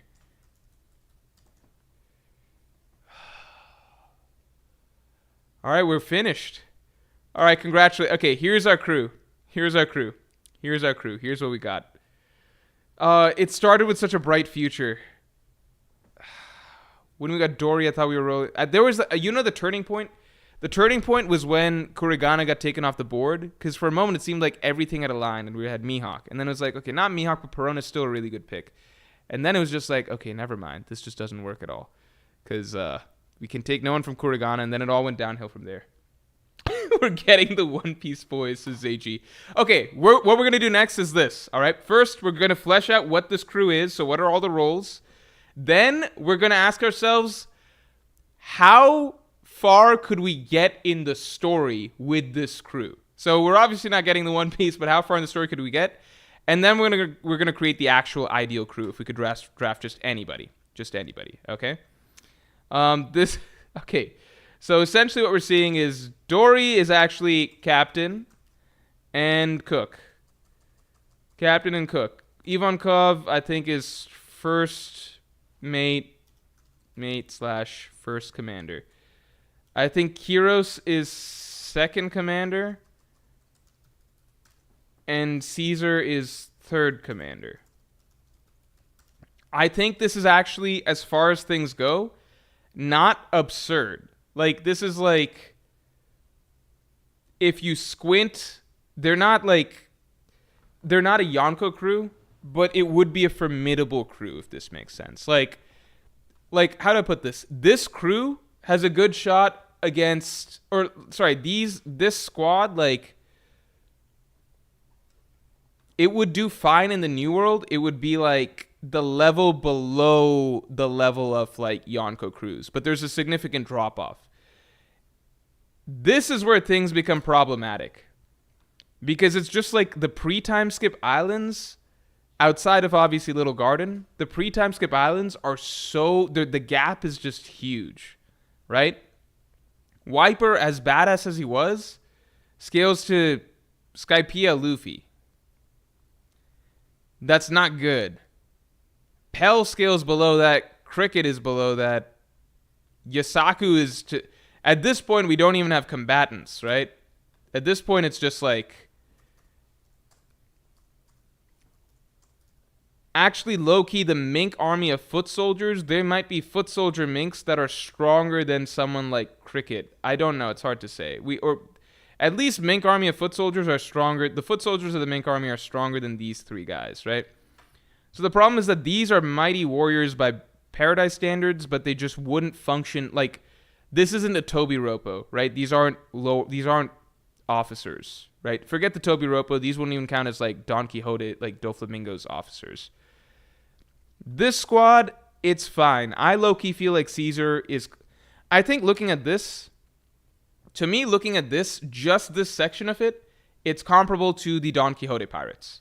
Because, in my opinion, Caesar is not too far off. Like, I don't know how you stack Caesar versus, like, a treble. To me, they're similar. I don't think Luffy would...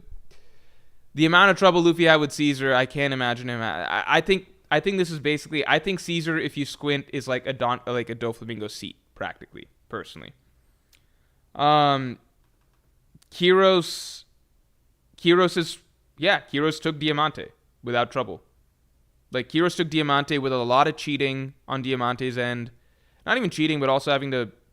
Like, Kyros took Diamante, basically. Like, these are two characters I feel like are comparable to...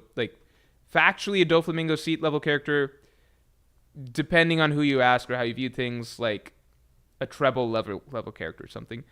Ivankov, I'm confident Ivankov is stronger than any of Doflamingo's seats. I would take... I think there's split opinions on where Ivankov falls, but I do think that Ivankov is like genuinely a commander level character, which puts Ivankov above the likes of like Virgo and them, you know? Like even a Virgo or whatever, right? And then Dory, I genuinely think is like also a solid commander level character. He's not like an admiral level character, but like I think people underrate Dory and Brogy's performance against the Gorosei. It was genuinely pretty damn good. They together blocked Warcury and knocked him on his ass, which is not bad. They chopped off Jupiter's head. Like, Dory is like legitimately, you could make the case that he's somewhere between the first to third commander level. So like, these four, not bad. It's the Blue Sea characters that really bring down the crew. Cricket, shoutouts to him for adding just utility value.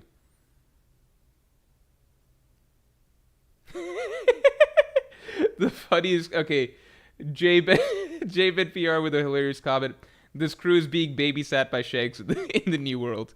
Yeah, this crew might be one of those crews that's like famous for being weak, so it has to be taken care of.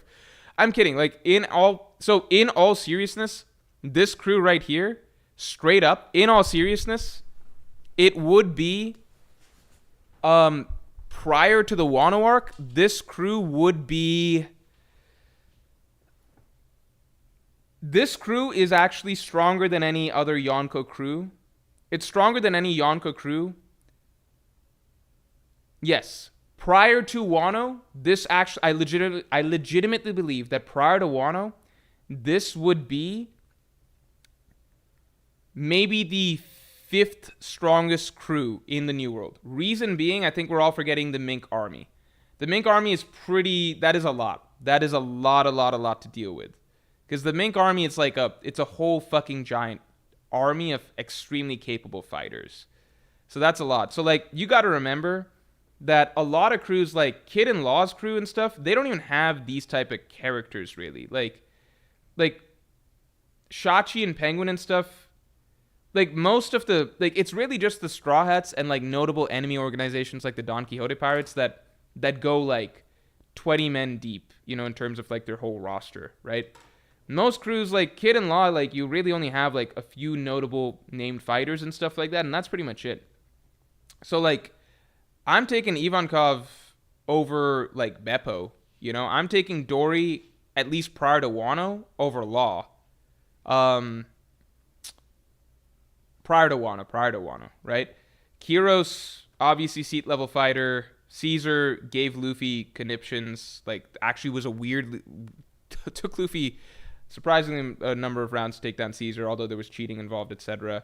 So like honestly, you could just straight up ignore all these guys and just say that like this squad right here, if you look at it in the grand scheme of things, it's nowhere near a Yonko crew, but it's still a respectable. Like they would not be actually being babysat by babysat by Shanks. This is a fine crew. Like this crew would survive in the New World. Like you've got several fighters here who would basically win the Corridor Coliseum, right? Um, yeah, like this isn't a bad crew. It's just like when you compare it to Yonko standards, where you're including all these other characters to fill out the officer roles, then it gets like shifty. Dory over Law, no way. This is pre Wano. Like I think most people would agree that Dory is like a commander level character, right? Dory and Brogy are commander level characters. Law was not on that level in Dressrosa. Yeah, King J says Dressrosa Law isn't putting up a fight against the Gorosei. This is not me like trying to hate or anything like that. I would say straight up like I don't know how Luffy would have done against Dory in like Dressrosa Luffy. Like Dory and Brogy are fairly capable characters. If you look at their showings against the Gorosei, they actually did well against against the Gorosei. Just they had really good showings all across the board. They decapitated Jupiter. They blocked Warcury. Like they saved Luffy from Warcury, blocked Warcury, knocked him on his ass. Luffy couldn't even knock Warcury down. You guys got to remember that. It's just we're not getting a good other thing to scale them against, like because we don't have great examples for. We don't have great points of comparison for like Gorosei showings, but I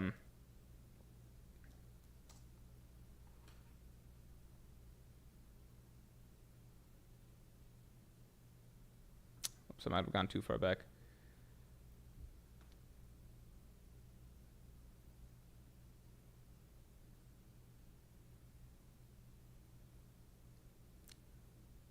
Yeah, so like they would stand Warcury's like blast thing or his hockey or whatever.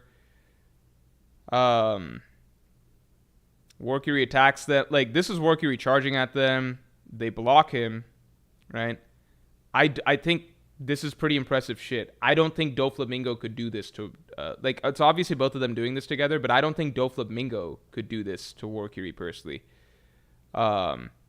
And then they knock him down together. Luffy didn't do that. Luffy tried multiple, like he tried Gear 5th attacks, he tried Red Rock. He couldn't push Warcury back or knock him down.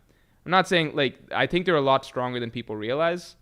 I just don't think that they're, like, they should, like, I think most people don't have Dressrosa Law at, like, commander level, right? Because even Doflamingo, he scales to maybe, like, Cracker or something like that.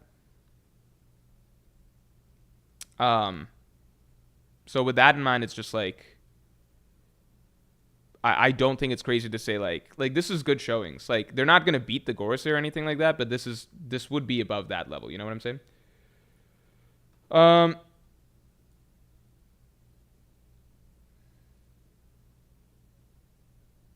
Their bounties indicate that they're above Dressrosa Law. Yeah. Also, just the fact that I mean, bounties don't mean strength, but like for Dory and Brogy, their bounties would just be pretty much exclusively to strength. Like this is not. I'm sure Law would beat them now. This is not me being insulting. This is just talking about like the fact that we've had progression in the story, right? Like I like straight up. I think that from what we've seen, I think that Dory and Brogy are individually probably above Dressrosa Luffy even or Dressrosa. Like I view them at like from their showings. I don't know if Queen could do that stuff, like what they did, right? I don't know if Queen could do that. I don't know if Jack could do that. I legitimately think that Dory and Brogy are at that level or higher. Like, I don't know if Cracker could do that. I think people, because Dory and Brogy are a bit of a meme. So there's this kind of thing, it's just like a natural phenomenon, which is like a lot matters in terms of like perspective, in terms of like Wiper still is badass in our minds because he was so strong relative to our heroes at the time he was dropped in the story, right? On the flip side, with Dory and Brogy, Little Garden is so far back. At the point in the story that they're being dropped in, I think that they're legitimately very, very strong characters. It's just that our heroes are so much further ahead now that they're kind of like Dory and Brogy are kind of a joke relative to the heroes at this point in time. Like Dory and Brogy are not beating, like they got nothing on Luffy. So a lot of it is just your perception relative to where the heroes are at that point in time. But I don't think it's disrespectful to say that like Dory and Brogy right now are above like Dressrosa Zoro, Dressrosa Law, stuff like that. Gabriel Lantis says this is a fun challenge to send to other content creators. So this is a broader concept I've had, which is actually like drafting a Yonko crew. And it wouldn't be island based. And I wanted to bring other content creators in on it, but then you got to schedule and everything. So I've thought about doing it. I might do it at some point because this seems like it was a fun stream for a lot of people so far. But I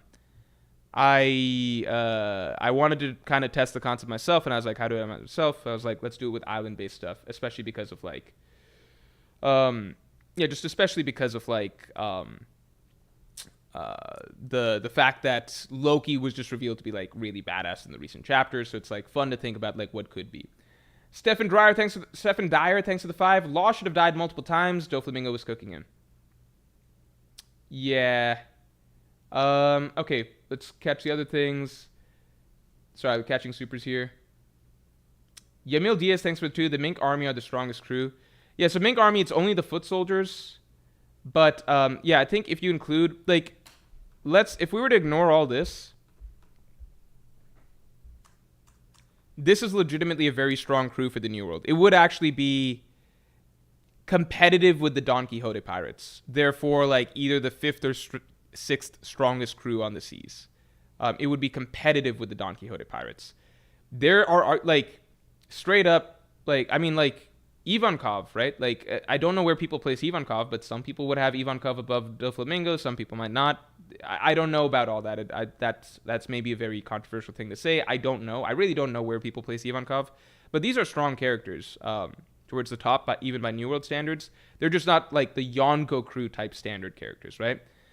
Even Caesar was a pain in the ass, at least for Luffy, when it starting off, right? And the Mink Army, that's really the thing that makes them unique. This is the strongest foot soldiers you can ask for outside of the Elbaf Giants. So it is actually a competitive crew. It just didn't get to that Yonko level that we were hoping for. But if they were like a Supernova crew, then outside of the Straw Hats, I think they would have a good argument for being like top 3, basically 2nd or 3rd. It's a very, very solid possibility just because, like, again, like, if you've got Ivankov as your first mate, that's a better first mate than fucking... I would put Ivankov above Killer, personally. Don't know if you guys would agree. This is just out of the time skip, right? So no improvements from Wano or anything like that, but just purely, like, early on in the story. Like, obviously, Law now and Kid now, different beasts. But, yeah, I think that if you have Ivankov as your first mate, you're not going to be a Yonko crew level organization, but that's still pretty damn good, you know? All right, catching up on supers. Unadjogable, thanks for the 5. If we're discussing how far we would get in the story, we're embarking on a journey. We should consider how the crew would grow. I vote Viper as captain. Yeah, if we're discussing how they grow, then suddenly you got a totally different scenario where basically you'd have Viper and he would be Yonko level right now, right? Dory would be, I guess, first mate. And then Ivankov is second commander. That's perfect. Kiros isn't really third commander level. That's like Cracker, Doflamingo level type stuff. But, Kiros might improve as well. Actually, Kiros has been improving, right? Kiros has been improving. He's fought so many battles. He's probably peaked. The other guys had peaked. So if we say that they're allowed to improve over time, then yeah, this is like legitimately a Yonko crew. It basically just about gets there. It's like a weaker Yonko crew, but like fucking Crossguild counts as a Yonko crew, and it's just Mihawk and Crocodile, and we've got a much better foot soldier army. We've got like one of the strongest foot soldier armies. So if we wanted to play that game, then I would agree. Kosh Panda, thanks for the 5. Please edit this for video on the main channel. This is too good not to right up there with the AI stream. Haven't laughed this hard in a while. Yeah? Maybe that's a good idea. Maybe we do that. That could be fun. King J, thanks. This crew Loki looks better than the Kid Pirates. I think if you're looking at Ivankov, Kiros, and Caesar, all of them together, then I think that's like how I don't know how strong people think Killer is, but overall, like, yeah, Kid's crew, the only thing it really has better than them is Kid himself, right? Kid's better than Dory, I think most people would say. But Ivankov, yeah, I don't know.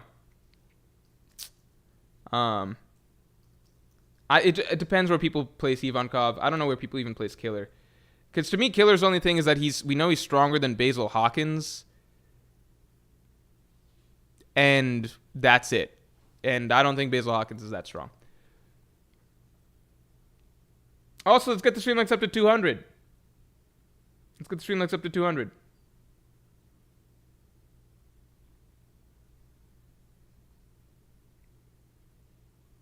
Wait, are people really...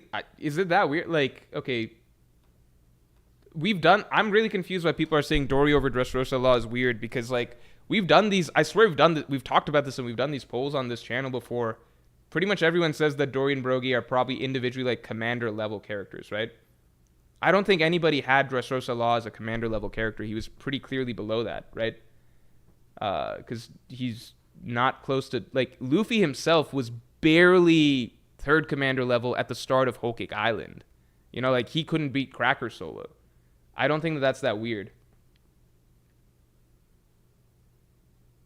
Yeah, catching Miss Supers. Hold on. Yeah, okay. I think we're good there. Killer did hurt Kaido, but it was with like sound stuff, so it's kind of like he's not even doing it with hockey. It's like sonic stuff. So it's kind of like, to me, it's like, well, Raizo, or like, you know what I mean? Like, Killer hurt Kaido in a way that doesn't tell us that much about Killer's strength, if that makes sense.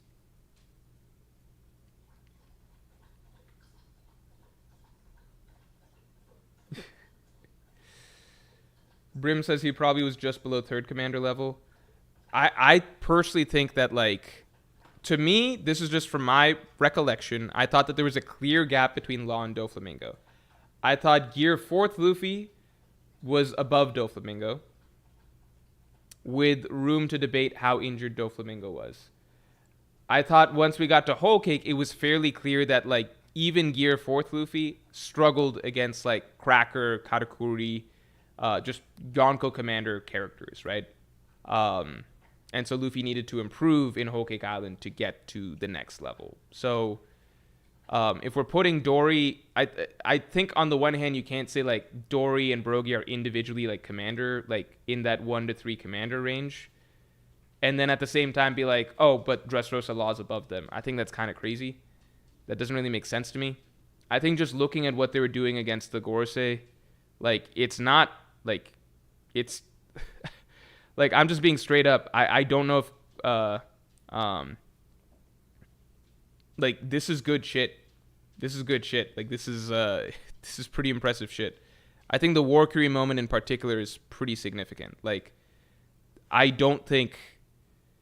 Law's always a tricky character to scale because his ability is so non-direct, right? It's all the versatility that he has. But at a certain point, it's also just like... in terms of what he can actually do, we saw that he falls short of someone like Doflamingo, right?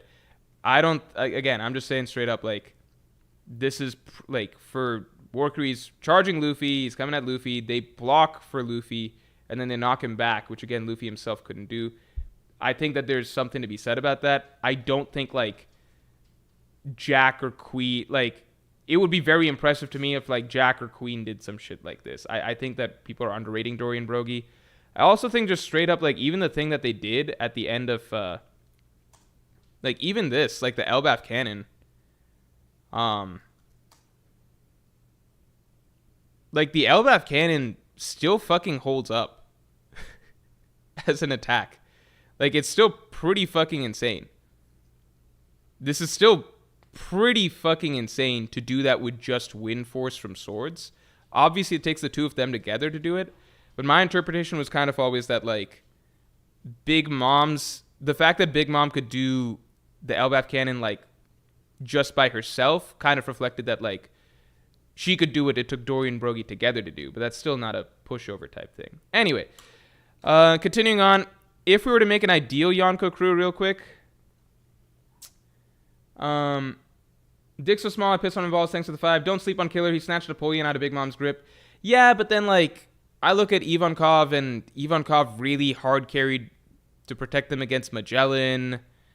Ivankov, I think, even stalled a Kainu for like a second or something like that. It's I don't know where Ivankov's supposed to fall at the end of the day. Brim, welcome to the Yonko. Thank you very, very much for joining. I hope you've been enjoying the stream. I'm going to make a concerted effort to do more streams like this because I do think that we started to get too much into the tier list and ranking stuff. We're still going to get tier lists and rankings and things like that, but this stuff is a lot of fun, and it's a lot of stuff fun to argue and debate, etc. Bane, thanks for the 5. Dorian Brogy has commander level raw strength, but they don't have hacks like other commanders, so it's weird putting them in commander level tier. I don't think other commanders all have hacks. What does Jack have? Cracker doesn't really have hacks. He has more, like, he's still just a raw physical fighter. He just fights with foot soldiers. Dorian Brogy, if you want to say they just have raw strength, I would argue they have probably more raw, like, you can balance it out by saying they probably have more raw physical strength than other commanders, right? Like, I don't think other, like, stuff like this is pretty insane, you know? Like, this is quite a lot. So you could say that their hacks is physical strength or something, you know? I'm just trying to think through the commanders. Like, what does Smoothie have that suggests that, like, ultimately she's a sword fighter, right? Why is that better than Dorian Brogy necessarily, you know? Jack is obvious. Cracker is basically just the ability to create, like, foot soldiers that are physically very strong, but at the same time, it's ultimately just physical strength, right? There's not magic or hacks ability stuff, right? King, I agree, has hacks, you would say, like special abilities and stuff. Shanks' group, we don't know. Diamond Jozu is just a physical brute. Dorian Brogy are probably as physically strong as Jozu individually. They don't have the durability, obviously, but they might be physically stronger or as strong. Who knows? Vista's just a swordsman. I think it's weird to say that it's just like, I guess Katakuri has hacks and King has hacks, and then Queen has technology stuff, right? But then, you know, physical strength also matters a lot in One Piece. Like, being able to push back a Gorosei like Warcurry or something that even Luffy didn't do with physical strength, that's like pretty impressive. I just thought it was kind of consensus that Dorian Brogy are like somewhere in the commander levels, and that Dressrosa Law was not a Yonko commander level character. I thought that was general consensus, and that wasn't even me being like law biased. I'm saying like straight up like Luffy entering Whole Cake Island, and I think most would say Luffy was above law, right? Luffy entering Whole Cake Island was debatably not even quite commander level. He was debatably only commander level when he could use Gear 4th. Anyway, continuing on. And even then, he was getting pressed hard by Cracker. Can Connus be the musician of this hypothetical crew, says the Outback Pandas. Thanks a lot for being a Yonko member for 22 months. And yeah, sure, Connus could be.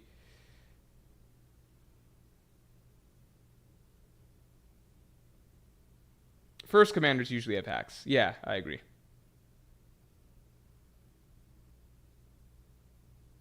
Law is definitely commander level. Lol, he was a warlord. Not all the warlords were commander level. Even if you, but this is pretty, I think most would say Law was below Doflamingo by a good margin. And then Doflamingo, it's iffy whether or not how he scales to like characters like Cracker and up, basically. Whereas Dorian Brogy, I think pretty much everyone was just like, yeah, they seem like they're at least roughly commander level. At least this is from what at least this is my recollection from like we've done this stuff. Like, we've done polls and we've done top 30s and stuff like that. And I've asked like, where does Dorian Brogy rank? Like, it's come up pretty frequently, I think. And most people tend to put him in roughly commander level. Like, if you ask me like Dory versus Jack, I'd be like, probably Dory, you know? Even if you ask me against like some stronger characters, I might be like, it's maybe Dory. It's hard to scale them because they just fight the Gorosei, and they do very well against the Gorosei. We just don't know how other characters would do against the Gorosei. All right, we'll make the ideal crew. I don't know why we're getting so... I guess we're getting so stuck on this because Dory's our captain. So when he's our captain, it's kind of like we kind of got to know where he's supposed to... how strong he's supposed to be to know how strong our crew gets to.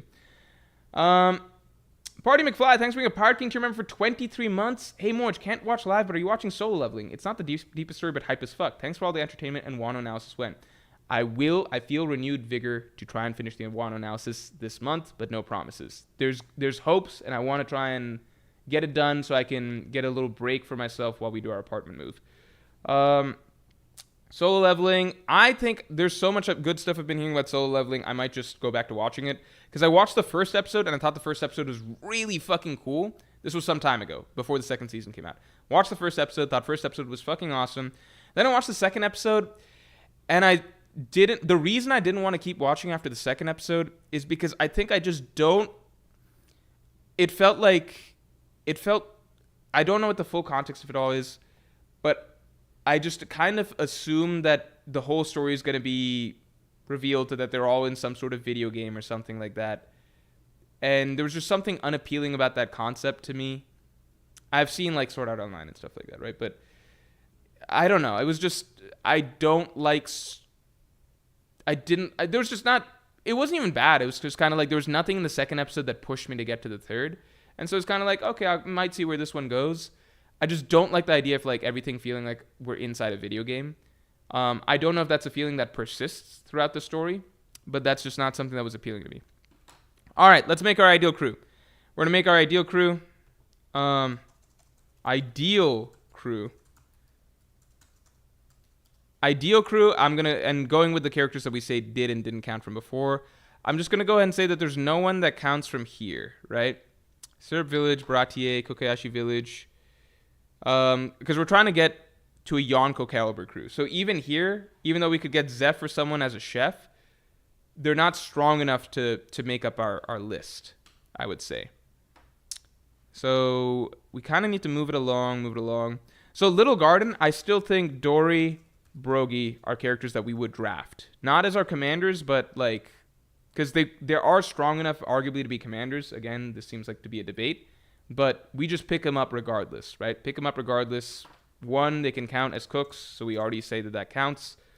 And they're strong enough that it makes sense that we would pick them up, and then we see from there, right? Maybe we cut them, maybe not. Alabasta, Jaya, Skypea. We're saying no to NL, right? Long Ring, Longland, nothing. Water 7, nothing. Saboti, we're going to take Rayleigh. And he's going to be our shipwright.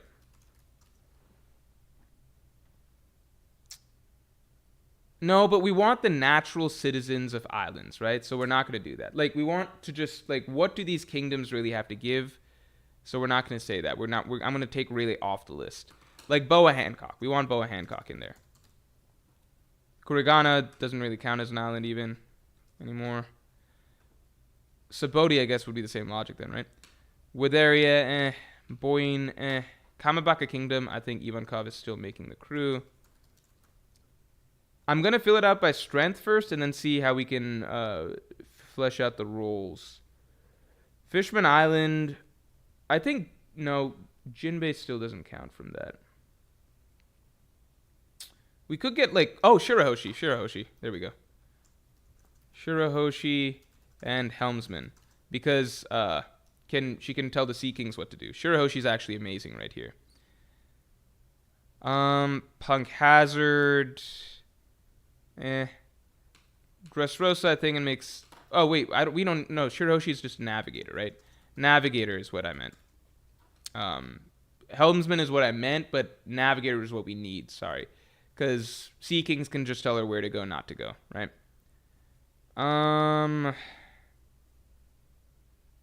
Just being able to communicate with the Sea Kings just makes sea travel...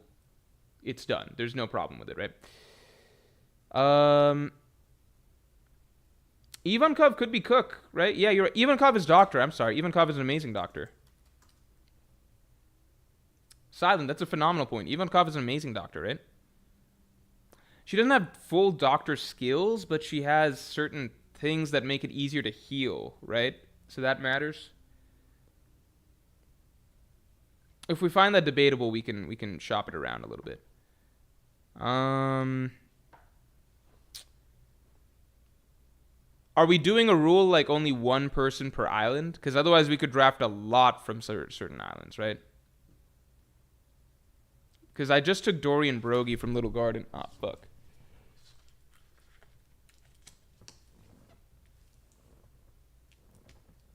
Let's draft multiples from certain islands, then just see how we feel later. Nekamamushi. Rashi, Nekamamushi. No, we should only be allowed to draft one per island. I think one per island makes sense, yeah. So then let's get rid of one of them. God damn it. Alright, might just have to take this one down for the moment. Just for the moment. Alright. Brogy, Ivankov, Inuarashi. So one of them's gone. Rebecca Swordsman.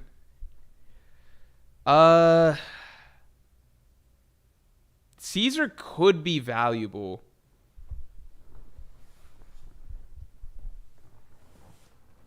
Caesar could be valuable. I'm going to leave Caesar off for the moment. Dressrosa. I'll say Kyros, just to say Kyros. Wano, we're going to take Yamato. Elbaf, we would take Loki. Egghead, we would want Vegapunk.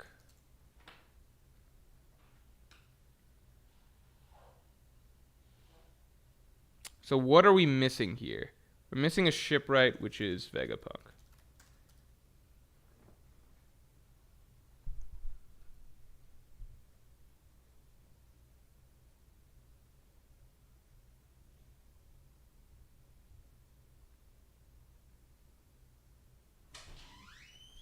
I think this is pretty solid, right?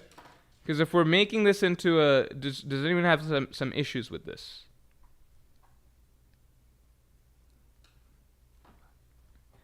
Does anyone have some issues with this?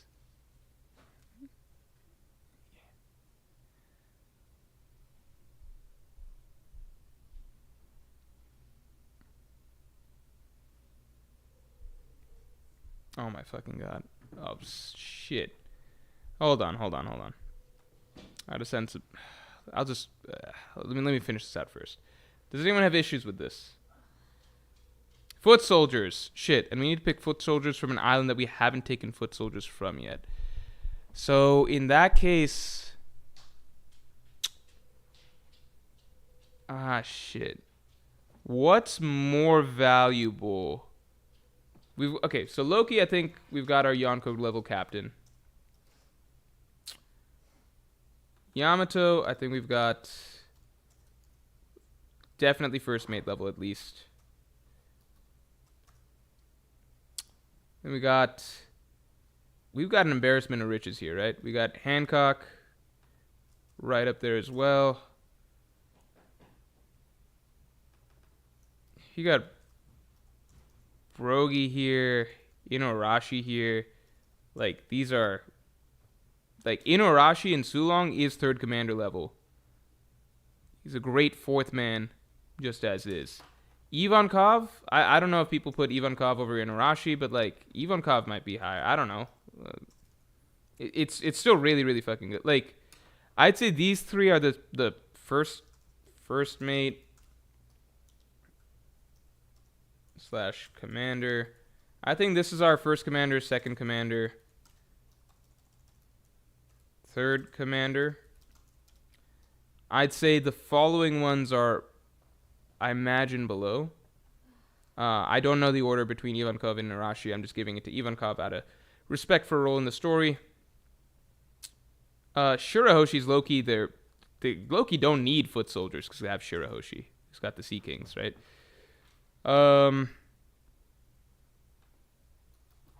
If we have to draft foot soldiers from some kingdom that we haven't used yet, then maybe Alabasta has a huge army, so that could be useful.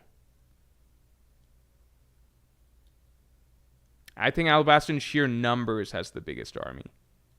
In sheer numbers.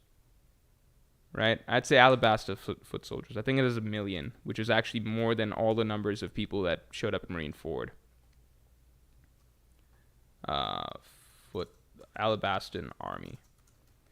So we'll have to go quantity over quality there because I don't want to sacrifice any of these other ones. Yeah, Sea Kings technically count as the foot soldiers. I think this is the most broken crew you can kind of get just from like just citizens of islands or whatever. Jerma clone army, that could also be good. Is that better than 1 million of Alabasta soldiers? I don't know.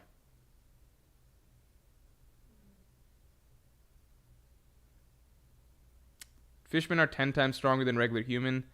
Yeah, but at the same time, fishmen are... I don't want to sacrifice Shirahoshi. So Shirahoshi's our pick from Fishman Island. I think she's more valuable than the Fishman foot soldiers. Like, Shirahoshi essentially already gives us the foot soldiers we need. Anything else is extra, you know? All right, everybody. We are going to call it here. I think this is the strongest crew we can make if we're only picking one person per island. I feel like that's the strongest crew that we can make. You could make the argument that, like, Brogy shouldn't even count because he's from Elbaf, not Little Garden, and we've already got Loki from Elbaf. We can get into all those, but at the end of the day, this was a fun concept. Maybe... Yeah, okay, if we're being straight up, how would this crew do to get the One Piece? I think it's the strongest Yonko crew alive right now. I think the weak point is ultimately the captain, because we know as strong as Loki is, he's not stronger than Shanks. Because he lost to Shanks. We don't know how he stacks to Luffy. I imagine Loki is very, very, very strong, but that's the one area where we don't know. Yamato is a phenomenally strong first mate. Like, absurdly strong. I have one more pick. 1, 2, 3, 4, 5. Oh, you're right. So I get one more. I guess I'll just pick from... I'll take Caesar. I'll take Caesar from Punk Hazard. Can also be Shipwright.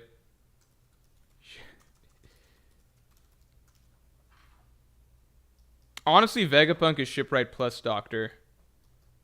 Like, Vegapunk was... Like, the stuff that Vegapunk can do in that department is kind of insane. Yeah, I think that this crew genuinely... I feel confident about... Like, this trio, I feel confident against... Like, they've got a good shot against any other trio of commanders, right? You can debate to the end of the day how strong is Ben Beckman versus Yamato, how strong is Zoro versus Yamato, how strong is, like, Lucky Roo versus Boa Hancock. Everybody's going to have their own opinions or whatever, right? How strong's Broggy versus Cracker, whatever. Like, but I think once you just see how deep it goes, like, because then you got 2 other characters who are, like, commander level, so you got, like, 5. I think that, like, the top end of this is really busted. Then Kyros. Then we're kind of running out of fighters, right? Kyros, Caesar, don't know how they'll do against, like, Tobiropo types. Kyros, I think, will be fine. Caesar, I don't know. Vegapunk, low-key, like, with Atlas and stuff, can do some stuff combat-wise. But just the resources are insane. I think resources, once you got Poseidon with Shirahoshi, it's just unfair for other Yonko crews. I think I would go so far as to say that because we got because the main body of the crew is this strong, and we have Vegapunk and Caesar and Shirahoshi and 1 million foot soldiers, I think this crew is the strongest in the seas right now. I think we take the One Piece. I think this crew would take the One Piece. I think, yeah. I think it once you're combining all these things, like Vegapunk alone and Shirahoshi alone basically make things a little bit unfair. We've got both on the same crew and 1 million foot soldiers, which is the largest of any organization that we know of in the world, actually. And then you've got like 5 commander level characters. The top 3 definitely are good picks across the board. And then Loki, who's like a respectable, possibly Yonko. We don't know yet. Let's not jump the gun with Loki, but like he's got the energy that he's like, he would make it a difficult, he would take any other Yonko to a very, very high difficulty fight for sure, is what it seems like. All right. KMI says you don't have anyone to read the poneglyphs though. It doesn't matter because we will kill the other Yonko crews and take their members, right? We will take Pudding. We will take Robin. We will do whatever we need to do. All right, everybody. Thanks for tuning in. This was a fun stream. Maybe we chop it up and make it into other Morj content. Maybe. Who knows? But yeah, I'm glad you guys enjoyed this so much. We will aim to do more stuff like this in the future. And yeah, with that, I will talk to you all. We'll talk to you all later. I think we've all caught up on supers. All right.